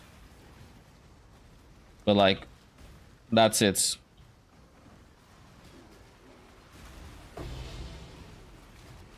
And the truth of the matter, if I invested the amount of money I invested into these specters, it would probably hurt a lot. But again, they wouldn't hurt as much as the skellies, and the reason being just pure numbers. Couldn't buy your way The out helmet of is this. the only way to make up losing the +2 they took from the ascendancy. You mean the +2 level of minion, right? Death is not the Your methods You can't make do. I don't think you You can. know how my family got to be so wealthy. So Miranda serves no power. Come on, what is wrong with both of you? How my family got to be so wealthy so long ago. Whatever, betray. Some have left. You remind me why I left. Next time I'm going to be able to do whatever. But yeah, the helmet level is very important. Solve this with But even more important than that, in my opinion, are like the other things that you can get from a rare helmet versus. Yo, okay, we're going to mute the game because it is very distracting. I'm going to unmute it soon, but right now it's distracting me. Yeah, this is fine. But yeah, it's like the power you get from the rare helmet, from face damage taken as, to all the mana reservation you could potentially get to fit in more auras, to like there's just so many options that you just do not have access to once you decide, oh, Raid Lord. And that is ignoring the fact that Raid Lord stops you from having minions, or I guess non-AG minions, I should say. So like in reality, one of the only substitutes in the helmet slot, aside like Raid Lord, that is worth running is maybe Devourer of Minds. And it would have to be a very, very, very specific setup to make Devourer of Minds worth it. Like for example, with Devourer of Minds, you would have to stack charges. So you have to go like crits because you have to stack power charges. Then with Badge of the Brotherhood, you can make those power charges equal to like your friend max frenzy charges. And you just need this source of generation for. Then you just need a source of charge generation, so all your minions are always at max charges. And the moment all your minions are always at max charges, you have a ton of like attack cast speed from frenzy charges and crit from power charges. This, honestly, now that I think about it, is insanely good for like SRS. The reason it's insanely good for SRS is because with SRS, they are temporary, so typically they wouldn't benefit from like frenzy or power charges, because by the time they are benefiting from one or two from the monkeys, they are despawning, they are dying, they are whatever, and then you're resummoning new ones, right? So by having this helmet, they could just be on max charges, and you can actually really push crits SRS this way. And I guess the same goes for skellies if you're not scaling duration or whatever else.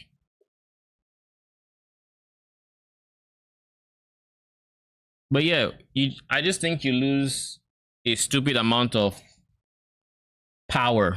Let's say you lose a stupid amount of power by going Raid Lord, and I wish they would do something about it.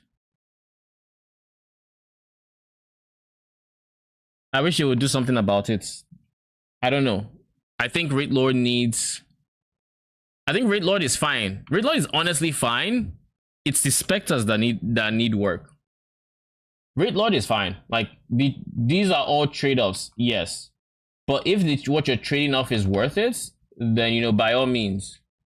But the problem is currently, like y'all have been here for the past Lord knows how many weeks we've been doing this. We've been testing out different specters. We went through the whole phase of like fire specters. We tried out the Gemlins, power charge specters, not power charge, or charge stacking specters.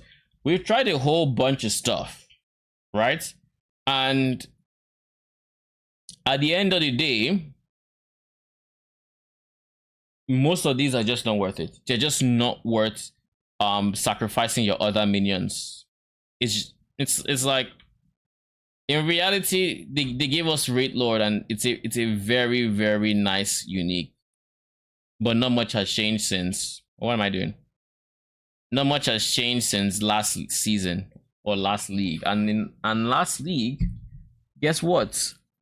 We really were not doing Raid Lord builds last league. Why? Because Raid Lord was trash last league, but it's a lot better now, but it's still unideal. It's bait. It's not it's not really baits. I would say Raid Lord has potential. GGG just needs to stop gutting specters. Like I can talk about this all day, to be honest. Like if we look at, let's just go through PoEDB, and I'll go through a couple of quick specters that have potential, but due to one reason or the other, they do not. We can give them some volume now. Let's look at this season, the ones I have tried. Caldera Ravagers. I should have left out the S. Caldera Ravager. This one has potential because of its geyser. Its cremation. Why is this bad? Because it has a 8-second cooldown, and these spread out way too much. Storm Conduits. These are lightning specters. They are pretty good for what they do. They apply huge shocks. They were using them as support specters. They do decent damage. They have a Kamehameha nuke that just blows up your screen and one-shots bosses. I think someone in chat like a week ago showed us his build for the Storm Conduits, and they were wrecking, like, was it Uber bosses? Like they hurt, right? Why are they trash? Because of this time right here. Their beam is on a 12-second cooldown, so in a whole minute they can only cast this what, 4 to 5 times at best. And on top of that, they can miss because of the charge time, because they have to charge it up, and they miss a lot. So like, and if they don't hit this your regular default attack is trash. Where is it? Is it this one? No. I think it's just this one. Where is it? Caster Projectile. I think it's actually this one. I think. So if I had to go to 78, is that one, right? Yeah, it's this one. Like the base damage of this is low. So when they are not using their beam, they have trash damage. If they had better base damage with their non-Kamehameha spell, they'd be very good. But they don't want us to have nice things, so that is not an option, and we have to deal with either like a terrible Clear Spectre for the sake of having that insane single target, or we have insane Clear but then just trash single target. What's the case of this Hyris Watch? The Hyris Watch have really good potential. They have really good clear. Like their clear is like they are basically like Skelly Archers but better. Each individual Hyris Watch is better than the Skelly Archer, and they also have a snipe skill. Why are they bad? Because compared to the Skelly Archer, right? You can only get like 5 to 9 of them depending on your build.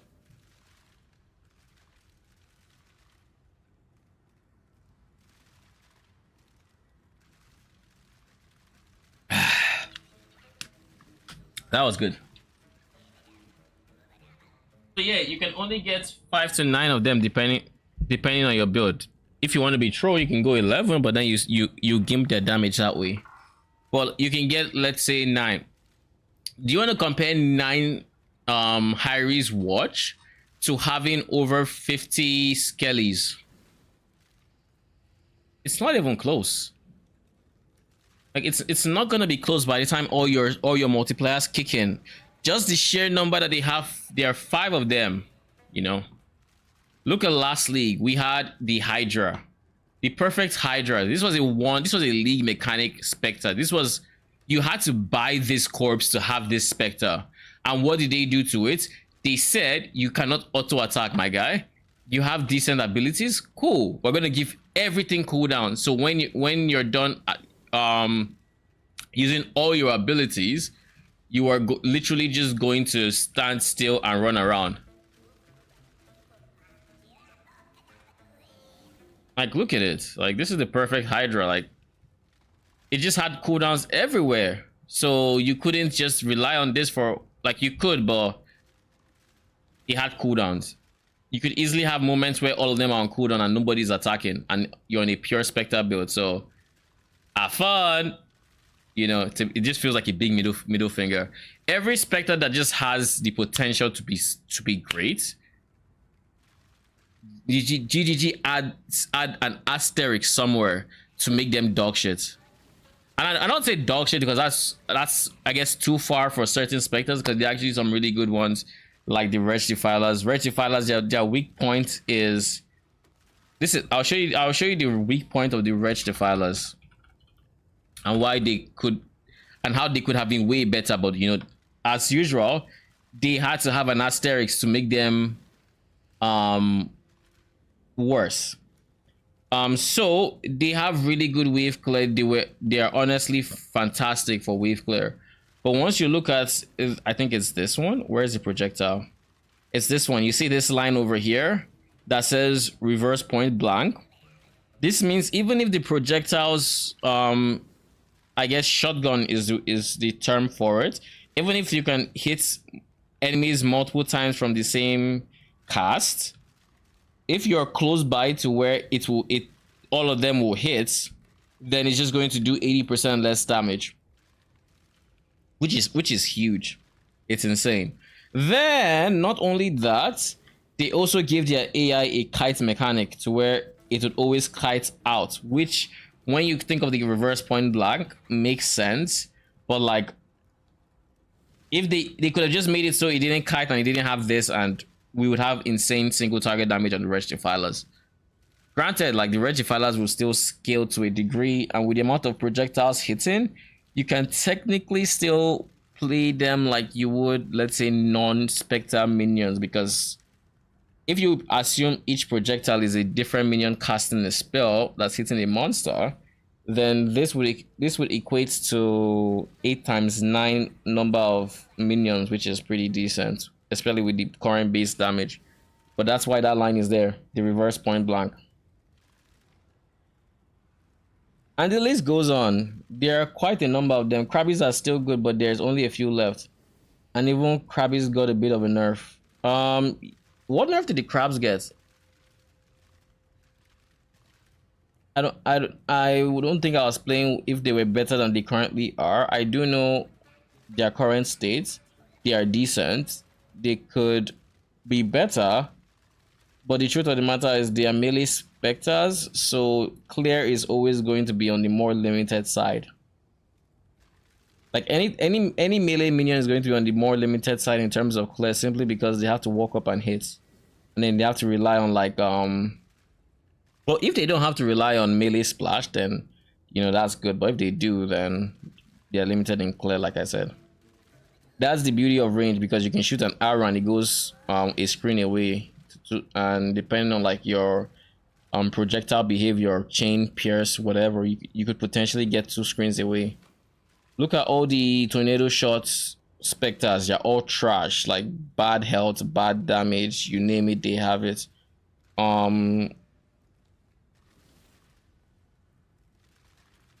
You just don't want specters to be, you know, the gem has so much potential, but they just don't want to realize it. Look at the specters I'm even running. Let's use these as an example. Necrotic Bones and Talhua Shaman. The Talhua Shaman, ooh, peak single target. Like if you're looking for a single target, they are awesome. What is their problem? Well, their wave clear sucks. Their projectiles are slow. So by the time you throw it, unless you scale insane amounts of AoE, you're not gonna clear screens or anything. So your clear speed is gonna be on the weaker side. Now look at Necrotic Bones. These have insane clear speed. Now they have 0 visual clarity, but they have insane clear speed that going for them. What is their problem? Single target is lacking. Spectres just have to be either single target or, and it's like, why can't I just have, like, even if I have to swap a gem, why can't I just have a clear Spectre that does really good single target damage? You know, but at the end of the day, they are going to be a bit they're going to be limited just based off of their what's it called. They're going to be limited based off of their numbers. Their numbers is the biggest thing. Now, granted, don't get me wrong, there have been some really nice Spectre builds, Spectre focused builds in the past that have really shown, like they have really been, you know, they've gone very strong. Like last season, I know someone in the Spectre Discord really pushed, where is it? Really pushed Harry's watch to the point where they were insane, like actually insane. Let me look for the video here.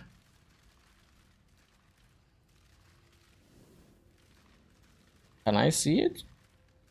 It should be somewhere here.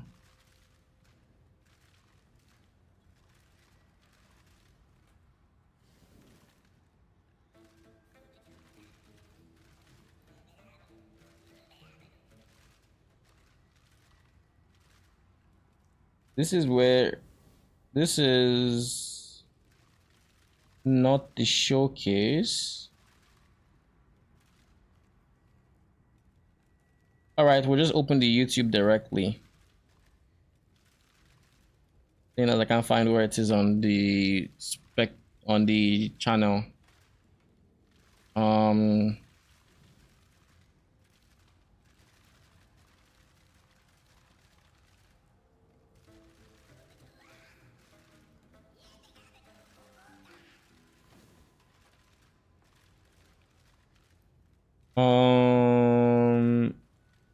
Where is this?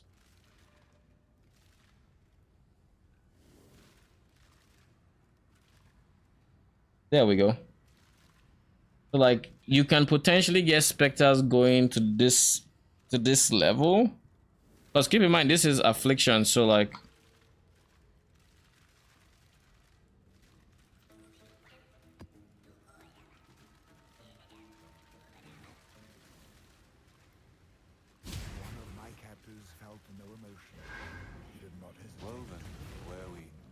thread spun in long dead stars. In its image, we take on the image of those who need it to give its message. I try to remember its shape and cannot. Try to fall into my past and cannot. I am anchored by you, Nana. Buried and drowned.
Huh.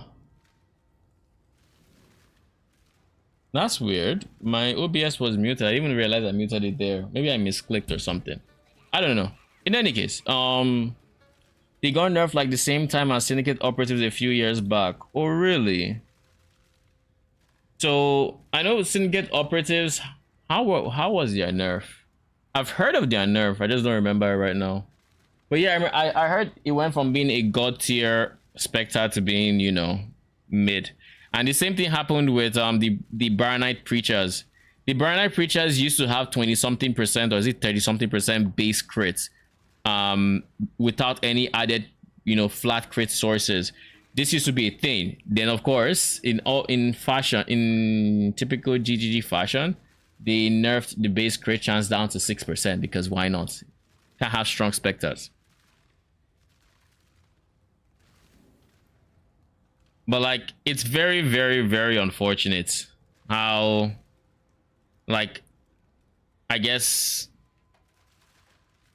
it's very unfortunate how the current state of, I guess, Spectres are. Because in my opinion, the reason I really want Spectres to be good and the reason I've always, like, the reason I've been so looking for that Spectre, the reason I've been testing so many different things, the reason I have, you know, what's the word I'm looking for here? The reason I have tested so many different things, the reason I have pushed so far with like different Spectres that ended up being failures and whatnot is simple. I think that gem is the most interesting gem in the game. Period. I think that it's the most interesting gem simply because it allows you to have an uncountable amount of different minions or different playstyles. It allows you to have minions that actually have skills other than auto attacks. Because look at your other minions. What do they have? You have golems, which typically have auto attack and maybe one skill. And that skill is keeping the theme of it. So like lightning golem will have its spell casting, whatever. But like look at lightning golem and the way it shoots versus something like a lightning protector. The lightning protector, I think this person, what's her name?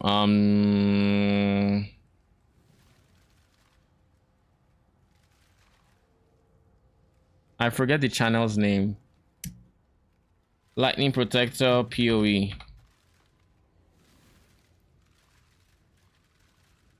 Yeah, Velvet Sky. Like look at regular lightning golem versus this. This is more interesting. This has lightning orb that would provide very good single targets. This has a different, I think I don't remember if it's shotgunning. I don't remember if it's shotguns, but it has pretty decent single targets as a TLDR. Now, of course, this cannot be your solve all problem Spectre. Why? Because it has to have a downside, and the downside is it has a cooldown. All its skills are cooldown. It got the Hydra treatment essentially, and because it got the Hydra treatment, once all the abilities have been blown, they just kind of look at you. But unlike the Hydras, they can at least have echoes going on, like spell echoes, so they have less downtime because they cast it and then it echoes, and by the time they're done echoing both of the abilities, time has passed, so you have less downtime than the Hydras would, but you still have downtime nevertheless. What other Spectres can I think of that had that like there's just a lot, and it's just the way it's by design. They don't want Spectres to be strong, and I can't for the life of me figure out why. God forbid we have a Spectre that is, and I don't want just one Spectre as a thing, because if you have just one strong Spectre, you just have the single one that everybody has to go if they want to not throw with Race Spectre. That is not what I want, because the moment you do that, Race Spectre becomes like every other minion gem where it just summons this minion type. It's not summoning your Red Defilers, it's just summoning that one, because if you do anything else, you're trolling. I don't want one decent Spectre. I want to have a plethora. Even if it's just 3, 4, 5. I know I'm actually going downwards, bro. I don't want, the more the better. Even if some are harder to scale, so long as like the top end has potential for like how much you can push it, I'm fine. But like if I were to, I can't right now. Maybe there's a way to do it, but there is no amount of tinkering I think I can do where I can achieve nearly this DPS with a Ray Spectre gem. I could 12 link it. I could go ham on offenses. It is not going to get close to this in a 12 link gem setup. I think I'm honestly done using necrotic bones and whatnot in PoE, so I'm going to just hit this update, or PoB rather. It's going to remove my custom specters. Maybe there's been updates to PoB since then. I know it's been a while, so I expect there to be updates. Any luck? Looks like there's nothing. Question mark? Yeah, nothing.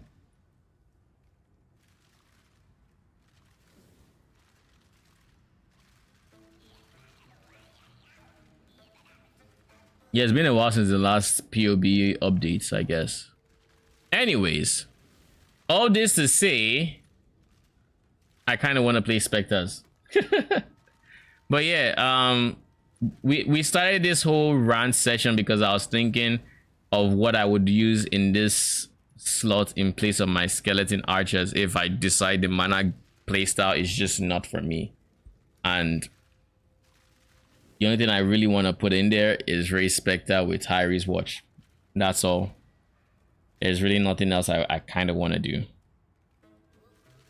I could do some meme stuff. I could do some very meme stuff actually, where I go Ray Spectre of Transience on a Raid Lord or non-Raid Lord build. It doesn't matter. I can easily get to over like 15 minions that way. I could use that and maybe some duration scaling. It's gonna be trash though. The reason being I need to scale accuracy for the hit based ones. I need to scale flat code or flat of the element I want. In the case maybe chaos. Chaos would be the easiest because unholy might. Flat chaos, so the spellcasters can actually hit with the chaos. Attack cast speed, I need to go a lot of generic stuff, and then in terms of the support gems, it would have to be like generic stuff, so no projectile gems, maybe cold pen minion damage type situations, crits, because Transience also has crits in its description. And honestly, if I really had to, why not just go for the only way this would work is if I went like Corpse Walker with in the Corpse Walker, what's the name of the helmets? Raid Lord, and I went minion instability, and I went all the DD minions, so you have movable DD. Have them degen as fast as possible and then pop, and then your job is to get them dying within the time of fresh meat, and you would get insane damage that way. You could do something like that. That's about as far in the way of creativity as I can think of with Ray Spectre of Transience. It's a build idea, that's for sure, but I don't think it's something I'm going to pursue. I don't think it's I don't know if I can stand that gameplay. Now, if we were to automate the Ray Spectre of Transience, would that be more acceptable? It could be. It could be, honestly.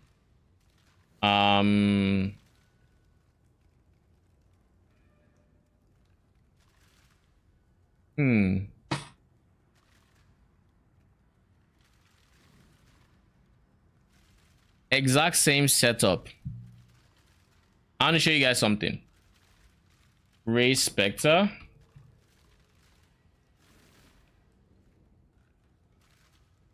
If POB loads, of course. Ray Spectre. We're ignoring the simple fact that we cannot even have this setup going on right now because Ray Spectre will be here. But well, let's say we can put Carrion Golem in there. We wouldn't have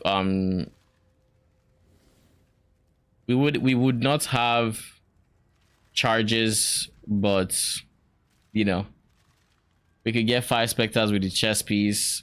I'm fine with the chess piece. Would get less ES, but you know, let's just see. Now in this Ray Spectre, let's go Harry's Watch. Hold arrow. Now let's turn this to off to show Harry's Watch in the exact same setting. You see this? 10 mil. Why? Because they straight up just don't have the multiplier that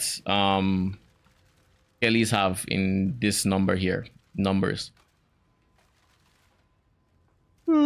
That said, with all the multipliers we have, we do get the Harry's Watch doing 2 million damage per Spectre, which is impressive. If this could be on a Raid Lord setup, that'd be amazing. That'd honestly be fantastic. But alas, it is not.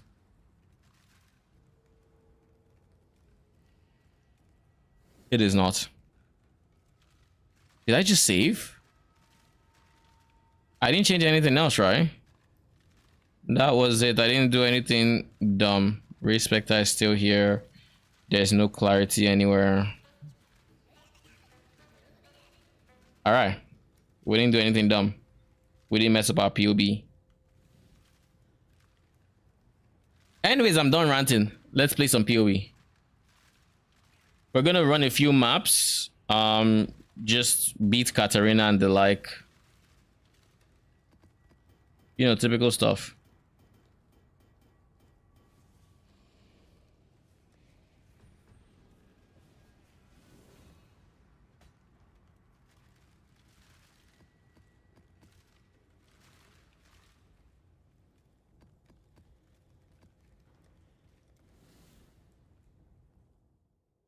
We're gonna do it on this character because why not? It's free levels. Then we're going to farm up as much currency as we can off stream, most likely, and we'll be back. We'll also farm tomorrow, or we'll, if I make enough currency between today and tomorrow, I'm going to.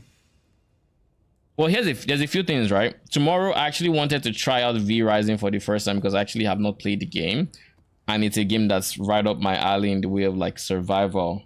So we might end up looking at V Rising tomorrow if you know it intrigues me enough. Right now, I'm still just looking at it and gauging the game overall. But we might end up looking at the game first and potentially playing it. And if I think it's gonna be fun enough, then we'll play V Rising tomorrow. But in any case, even off stream, I'm going to be trying to push this build. I'm going to be trying to push this build. I'm going to craft the chess piece on stream. I'll try to. Even if I get the currency off stream, I will try to hold off the craft so I can do it with you guys, so you guys can see what that process looks like. It's not going to be an easy chess piece, that I already know, but it's going to be worth it because it's going to boost our ES from this 2000 we have it currently on to like 3000, 3500. I don't know if we're going to cross 4k, simply because the amount of currency it would take to get to like 4k with the crafting method I have in mind is it's not going to be easy. Let's say it's going to be Death holds no. very difficult. Huckle plays Pollard. I choose. You dishonor me. You are brutal. We're gonna use you as the last.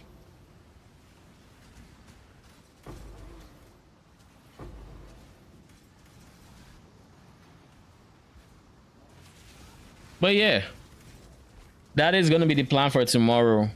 We're gonna try our hands at potentially View Rising, or we might play PoE. You never know.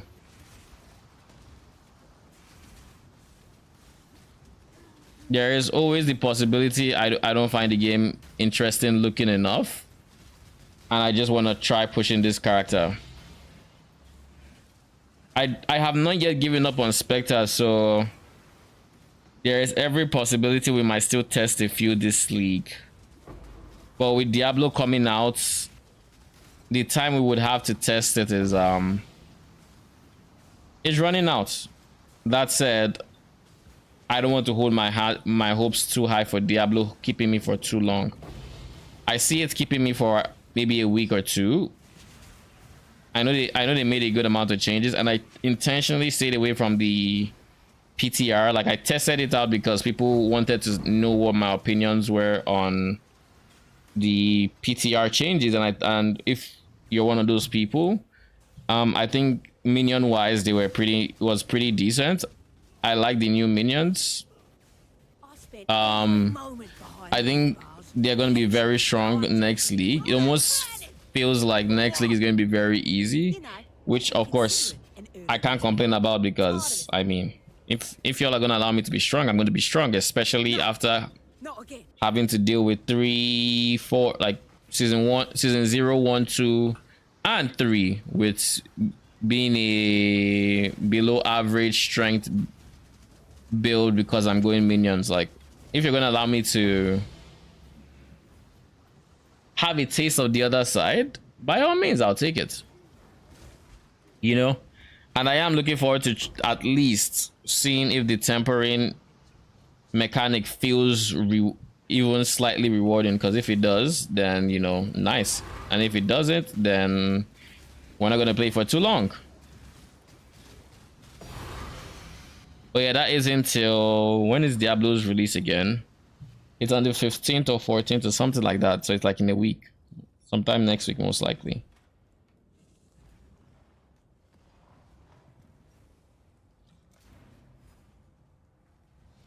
Yo, I'm thirsty. I need to drink water. I've been talking so much. Give me a second. Let me get some water real quick.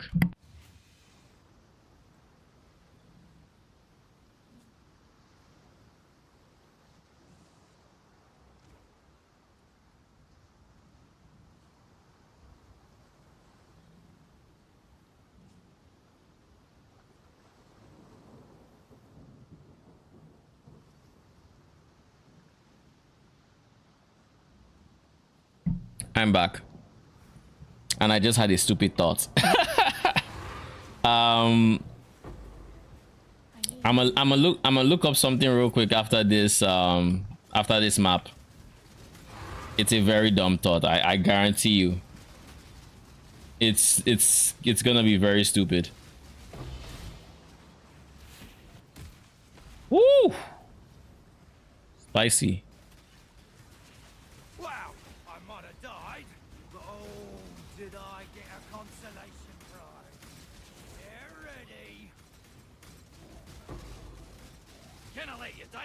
My head just keeps trying to leave me shoulders.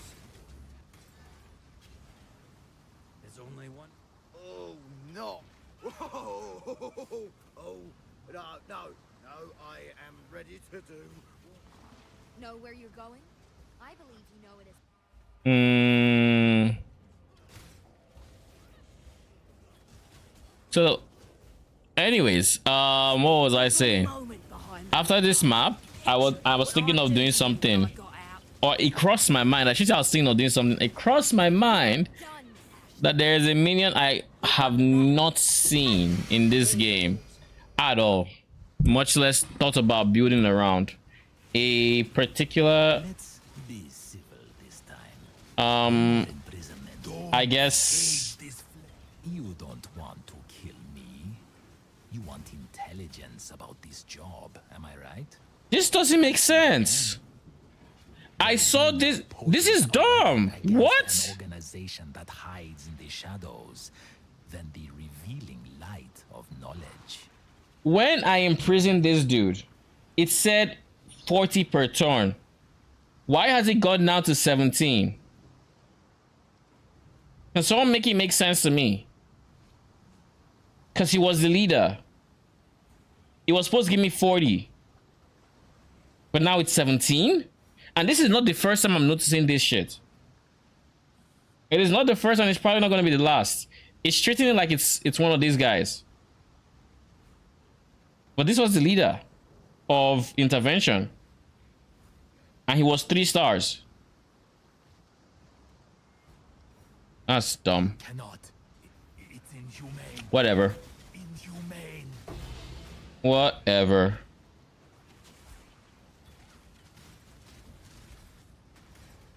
It is what it is.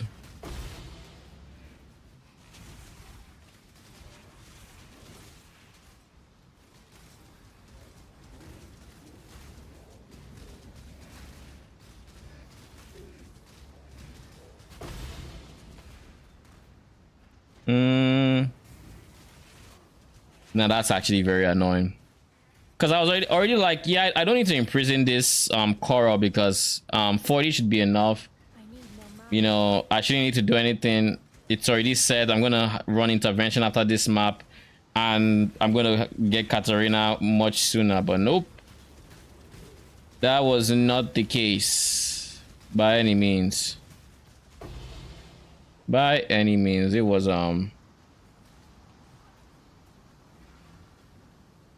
All right, let's look at this minion that I have not seen at all. POEDB. It's Ursa something. I don't remember what it is. Summon Bestia Ursa. These ones. I haven't seen them in actual play, so summon Bestia Ursa. POE. Oh.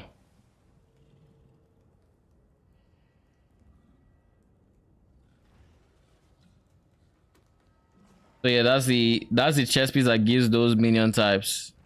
And I'm guessing those birds are the Ursa spirits. And also going for Rana's March. That is that's interesting.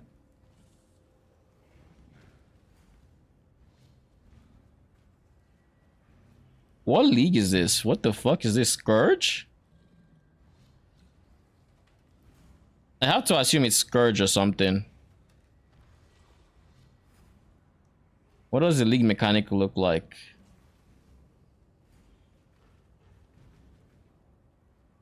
There's a button here, so this has to be Scourge League, right? Does it say it anywhere?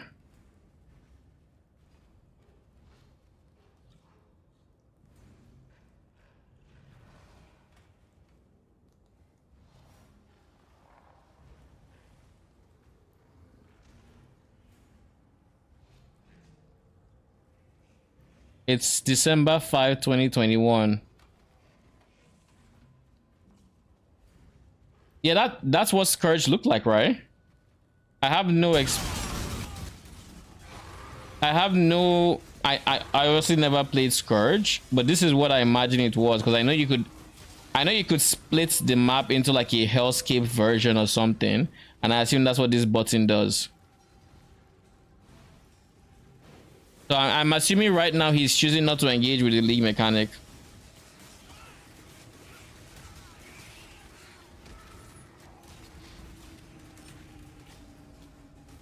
It was fun. Nice. Aside what I just said, I have no information about this Scourge mechanic. This is a very tiny map, right? That's all this white stuff all over the place.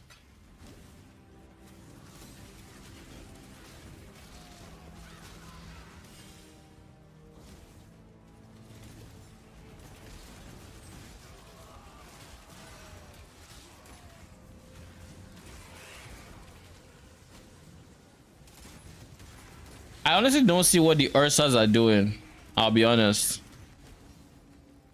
I'm just watching the birds, and I don't see what they're doing. I know they have like buffs. They have. I know there's one that has like a war cry like buff. So maybe they're literally just supports and there's no way to make them work from a damage perspective. Summons Erosia in addition to his melee attack, the Bestial Roar uses a charge and has an aura that intimidates enemies. This minion hits cannot be evaded. Enemies will not engage the minion directly and they are immune to damage. So it uses a charge, it has an aura that intimidates, yada yada. Bestial Snake. Powerful chaos projectile attacks. I'm sure it's using the word powerful lightly here. But okay. Cannot be evaded, immune to damage, yada yada. I suspect this is kind of like the hunter's snakes, you know, those green ones that are intangible. I suspect that's what it looks like, and I think this is what's Ashanti's melee attack. The Bestia Ursa uses a powerful ground slam and rallying cry.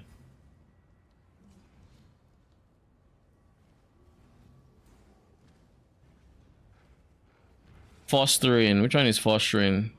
But they're all fostering.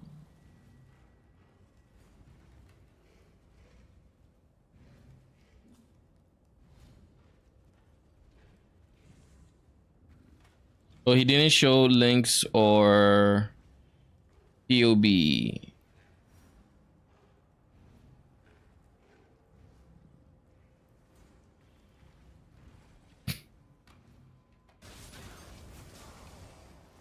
Yeah, I don't know which bestial minions these are or what they are even doing. If they're bestial minions or if they're something else, I do not know. But I guess maybe they are spectral spirits. But wait, if they are spectral spirits, where are the bestial? I don't see a roar around him. These are the Arbalists. These are the Verana's March. Let's reduce the playback speed and let's mute it because I can't stand this. No, those are skitterbots. But there's like 3 of them. This has to be bestial spirits. That's the roar. Okay, he's using the roar, I think. Because I saw a type of roar that looked like the intimidate one. But to be fair, it could also be the shouts, the war cry one, which I think is this one. This has chance to poison, chance to maim, and chance to inflict bleeding.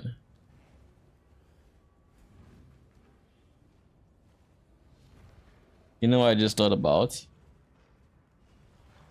I just realized that these minions can actually probably be used with... They can be used effectively with... Well, not effectively, but they can be used with Reapers. I'm testing out farming Katarinas to see how many I can get. So really, I'm going till 10. Done like 4 now, got 1. Oh, is there a reason you're farming Katarinas? You just want viewed orbs? And by the way, welcome Arcane. How you doing? I have been very distracted, so I have no idea if you just sent the message or if I missed it for a while. But welcome, welcome.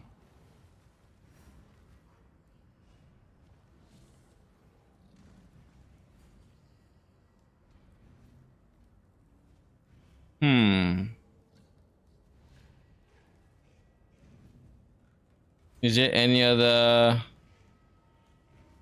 more showcase-like video?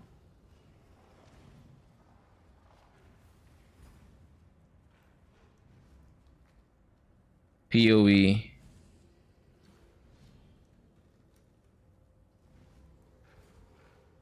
It's all just Varana's March.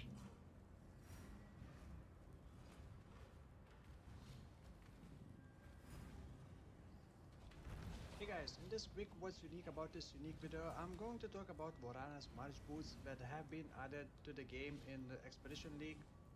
These boots are terrible, by the way. Have no sockets, give you Arbalest minions and extra free random modifiers that modify these minions.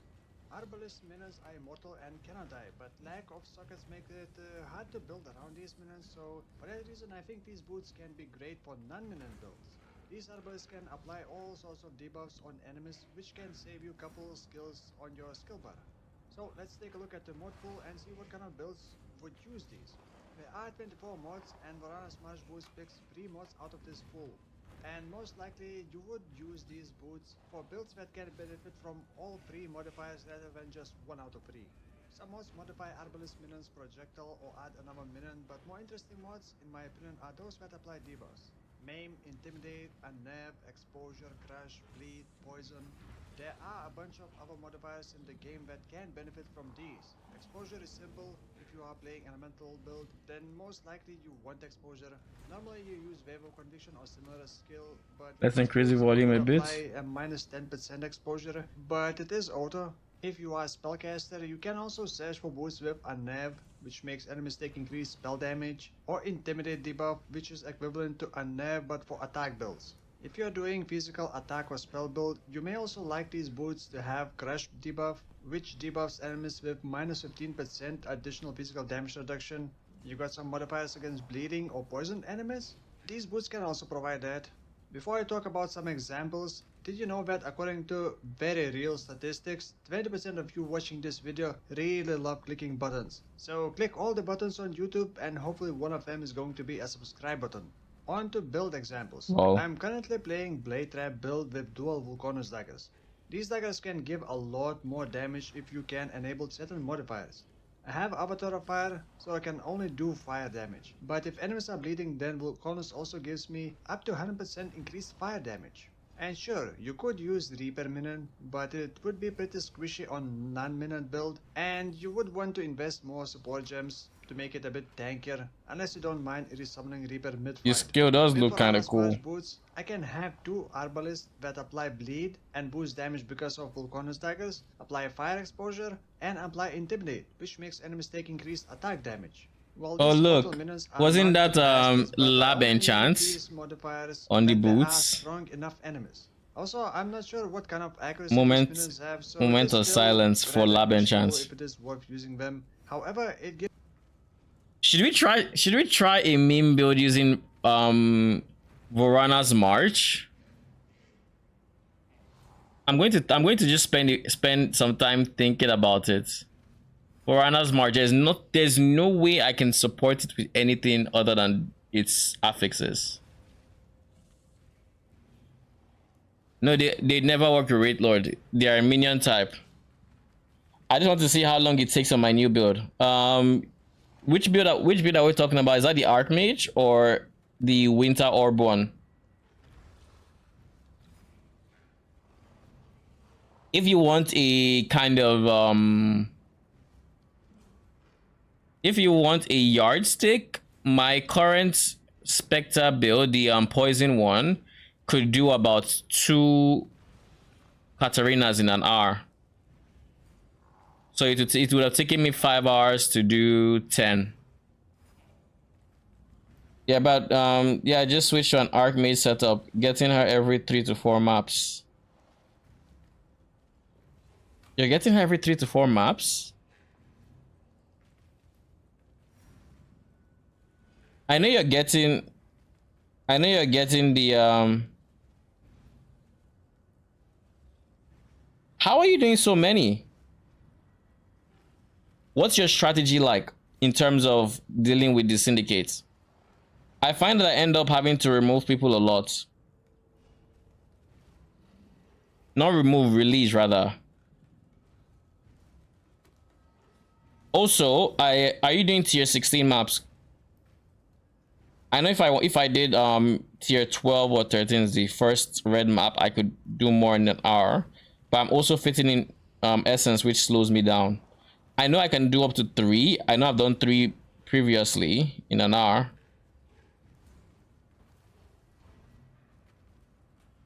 Spawn, execute, interrogate. I want to do the safe house in map and T16.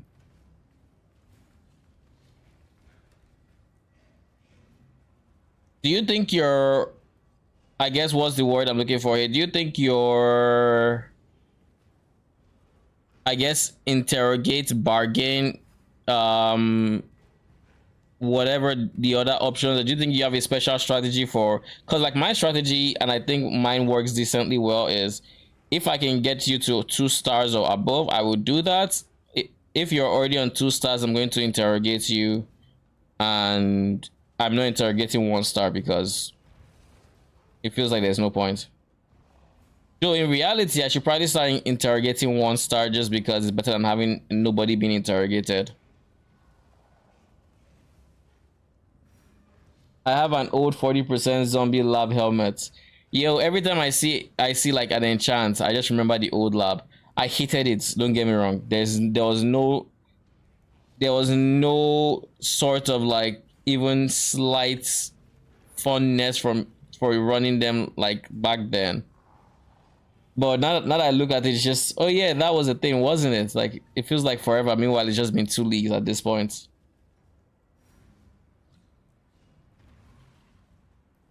So if I decide to run Varana's March, I know they have a ton of different stats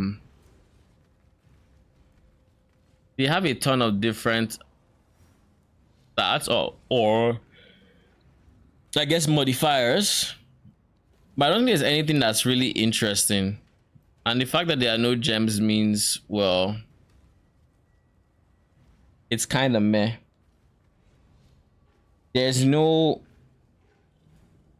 There isn't anything I can think of that would be an equivalent to something like, let's say, Unator's Vow with chess piece, where I can actually support you with a gem that is not linked into the item itself. I don't think there's anything I could do in that regard. What you could do is because you don't have to worry about minion defenses, you could go hard, like very, very hard into minion offenses as well as auras and become like an aura boss. Why does it say I do not have a YouTube stream currently going? I do, right?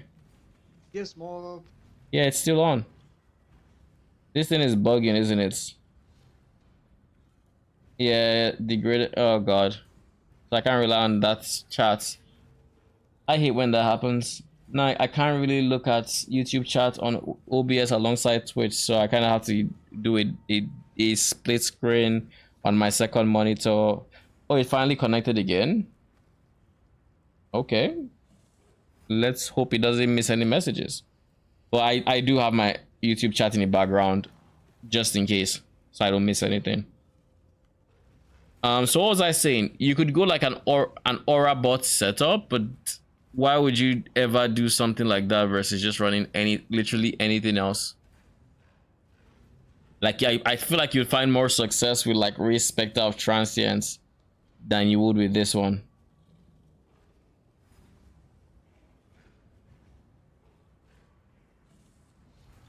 Freedom for your hands and brain to focus on clicking other things. Even when playing minion builds, I would look at these arbalists as debuffers, although minion builds tend to require more sockets than most other builds, so this may either help or make it worse.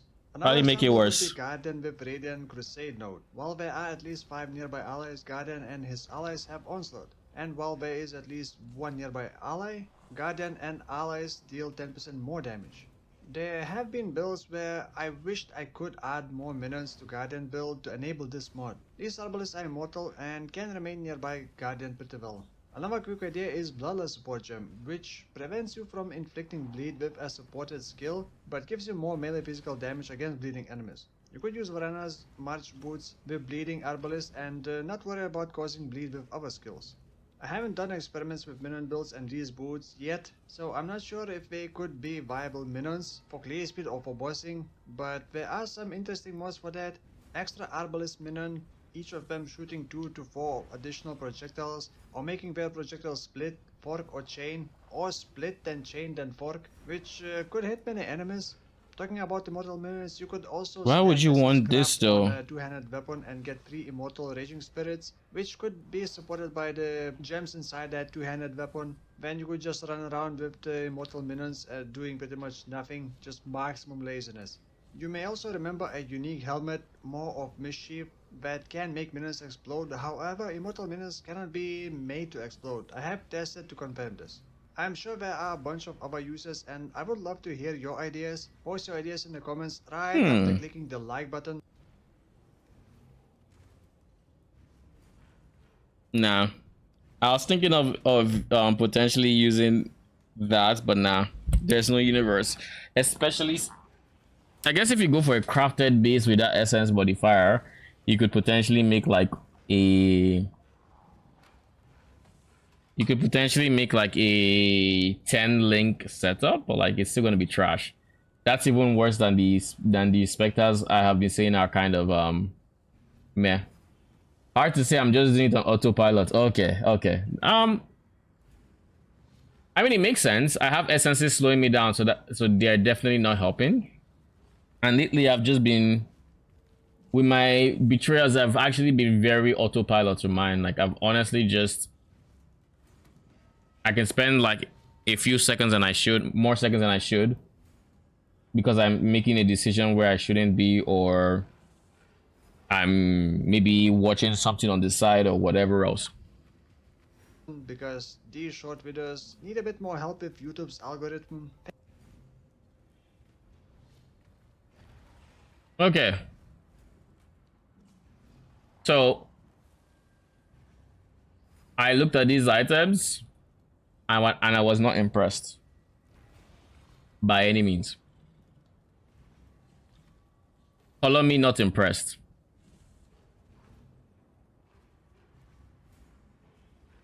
Did you just go offline? No. It looks like it was sold. Oh no, it wasn't sold. The person went offline. Okay. I was curious. I thought somebody got it.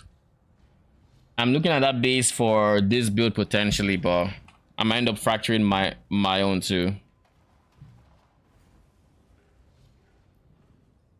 Anywho, where were we? We'll run one more map and then probably end it for today.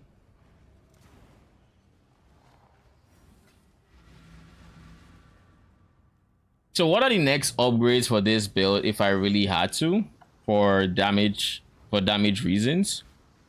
I need more mana. Single targets, I would honestly like to have Spy's Grip. I don't know what that does. I would like to have more Hatred Aura effects, but having Discipline is also fine, I guess. Long held this land. Getting to level 100 is also going to be decent in the way of like DPS boosts, as well as going to be a challenge I need to get done. Perhaps to die again. Dominus Um, you know. I will not be too I should honestly finish these. This is very straightforward. I should be able to finish this soon. This is also straightforward. Elevated Expanse. This is the build that's supposed to do Elevated Expanse for me.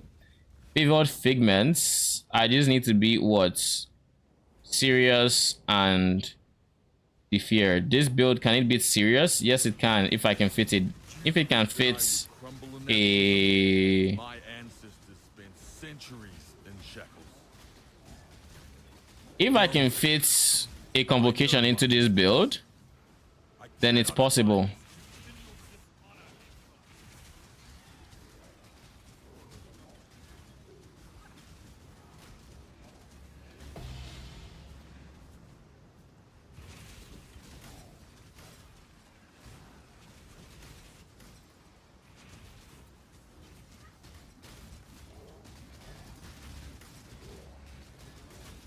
Where is everyone? Why are we getting distracted by Lord knows what?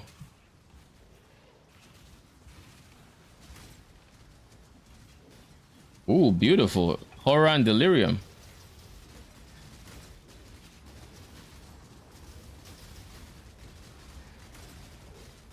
Oh, great. It's cold and shock resistance. The good thing is I have a whole lot of damage that doesn't care about that in the form of like shock and whatnot. Like, it's still annoying when I run into it. And I've been finding a whole lot of these kind of mobs. Is this the Skelly build? Yeah, this is the Skelly build. How is it so far? It has kinks I need to work out. Of course, it's been expensive so far, but I see the room for improvement in the form of like improving this by going for a red chest piece that has face damage taken as and reworking my Joes to actually accommodate for that, so I don't lose more face damage taken as. This is going to be ideally a T17 farmer eventually. It feels like I run into more cold / chill resistant mobs than I did chaos when I was doing a chaos build. Or maybe I was just doing more pen damage and whatnot to where I didn't notice it. I don't know. Damage wise, it's still on the low side, but that's because I haven't done everything that I should to get its damage high. Easiest thing I could do right now is I could get vicious projectile. I could get an awakened vicious projectile. That in and of itself would give me a good chunk of it would give me a good chunk of, what am I thinking, of projectile damage. I could also honestly replace this with like, what else could I replace it with? Cold pen, so that it would actually benefit our melee minions too. Because at the end of the day, even though we're at 70 something million DPS on the POB, plant POB, that's archers and skellies, or archers and melees. So using fork, using chain, using vicious projectiles, these three, it means the melee skeletons kind of have to deal with just the others in terms of this one and this one as its only support gems, and then the actual sword, which is unideal. So I might end up dropping vicious projectile for something that would benefit the melee skellies. What else do I need to do? My AG is fine for the most part in a single target scenario. My Ray Spectre is fine. We could get a bit, we just need to do some gem swaps when we go to single target. Let's actually test our damage. Let's test our full damage. We have Predator here, so we're going to switch chain to Predator. We're going to switch fork to, I think it was cold pen I was supposed to switch it to, right? It was like cold pen. I have minion damage already. But I don't have cold pens. I'm going to stick with Ellie pen. I have 2020 Ellie pen. So this is what the single target looks like before I forget. Let's do this.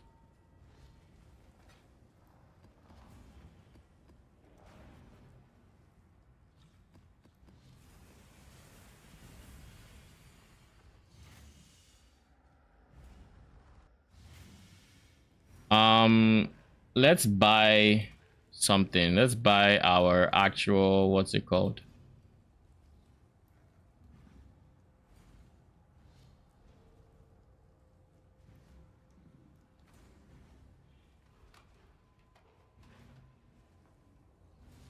Okay, let's clear this then, and let's do Soul Ripper.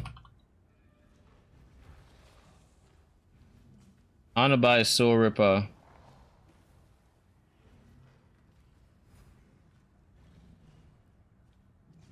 I would like charges. How many souls does this need? 50. As close to 50 charges as I can get. So let's see. +1 is 61, so -10. I would like a -10.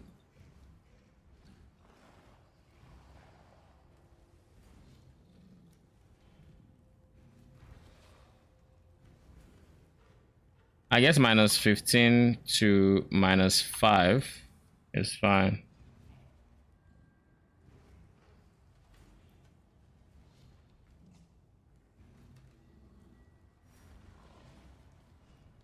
So we'd have to pay a divine for the -9, but it's like the closest we have.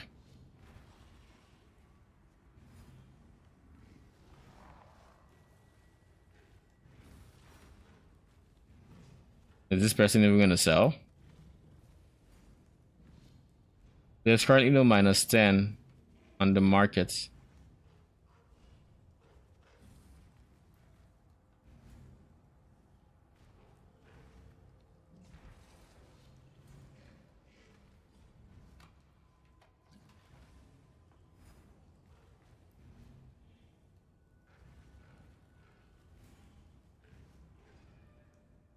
Hmm.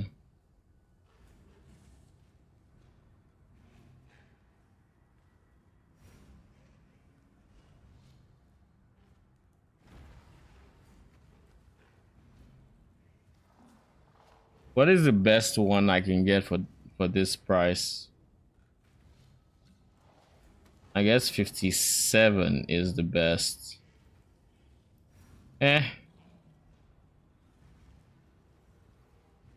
Honestly, no. I would like to have less than, I guess let's do -5 and let's reduce this to like -20 as a minimum. Yeah, I'd rather have less. Something like this is fine.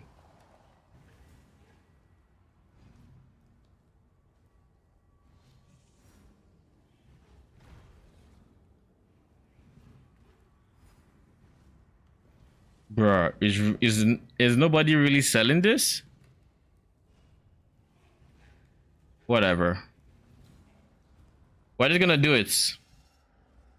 Ward is such a cool concept. Would love if I could put it in a build. Yeah. If I am understanding the concept of ward, it's that no matter the amount of damage you take, so long as you have ward, it will break the ward, but then it's like it's one off, right? Until you replenish the ward. Wow, it's loud. Yeah, I don't have implicit on my boots yet. Ironically. I should, but I don't.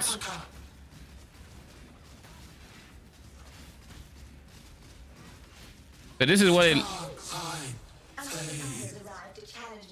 That is what my single target currently looks like even without Val, because I didn't use Val there. Which is why I wanted to buy Soul Ripper so I could see the Val, but... I mean, I didn't need it, right?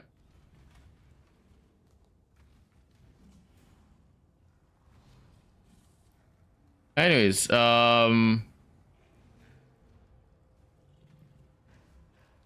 wait, what? About toxins.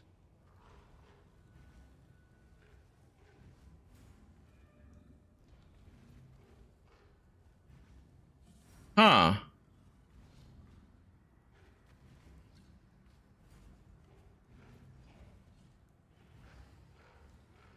Okay. I was looking at live chat and it didn't show Val toxins, but the non-live chat, the top chat didn't show it, but the live chat did. So I think I cannot stay on top chats on YouTube. Like if I show, let me show what I'm talking about. There are two different chats I have going on here. There's top chat, which is what I had. It didn't show toxins, but when I looked at my OBS, I saw you sent a message. So I can't stay on this setting. I kind of have to stay here if I'm going to see every single message. Basically, what I'm saying. I need to remember that in the future. I don't want to be missing messages. Maybe it's a dead support for this, right? No, it is not. I'm missing implicit on boots. Yes, MAME is not a dead support because MAME gives you more, was it more physical damage? PoE wiki. MAME supports.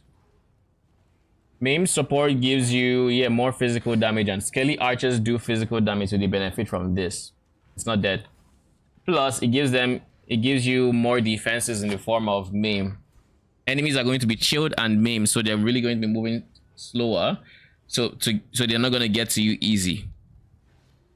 So it's unideal because we would have preferred like having maybe increased crit damage or something else there, but like it's not dead.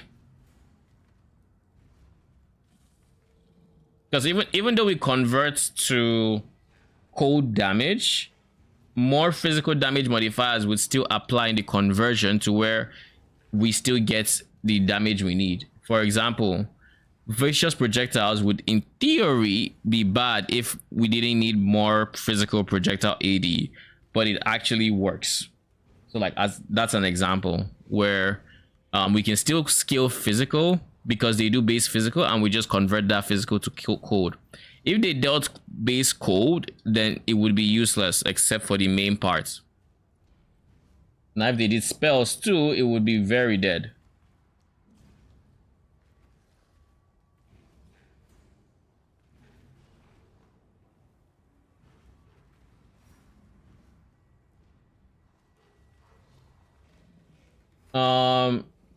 YouTube chat so annoying. I only remember the increased face taken. Yeah, no, that helps the build.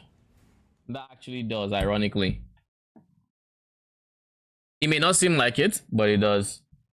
So tomorrow, what are we gonna do? Tomorrow we are wait. Yeah, I am streaming tomorrow. It's this weekend I'm not streaming. Tomorrow we are going to potentially try out what's the name of this game, V Rising. I have never played this game. I have just seen gameplay here and there. It fully released today, so I could check it out tomorrow. I'm still considering my options because I still could play PoE. Depends on how I feel about the build. Meanwhile, off stream, I'm going to be farming. I'm going to try to make some currency, and next time we stream PoE, which might be on Friday, or like it could be on Friday, it could be on Monday, or whenever we do, we are going to be crafting an energy shield chest piece that this build would love, because it's going to increase our ES from 2300 to over 3000, which should give us a lot of survivability and might actually make us ready for tier 17 maps in theory. But it's something we're going to see then. For now, we're going to take it chill and just play one day at a time. I don't want to burn myself out on PoE, which I think I am actually getting there. But I'm not there yet. And I do still have some testing / play in me left. But that said, we're gonna take it slow. So anyways, I'll see you guys tomorrow with probably V Rising. For now, good night. Thank you for stopping by. I appreciate it.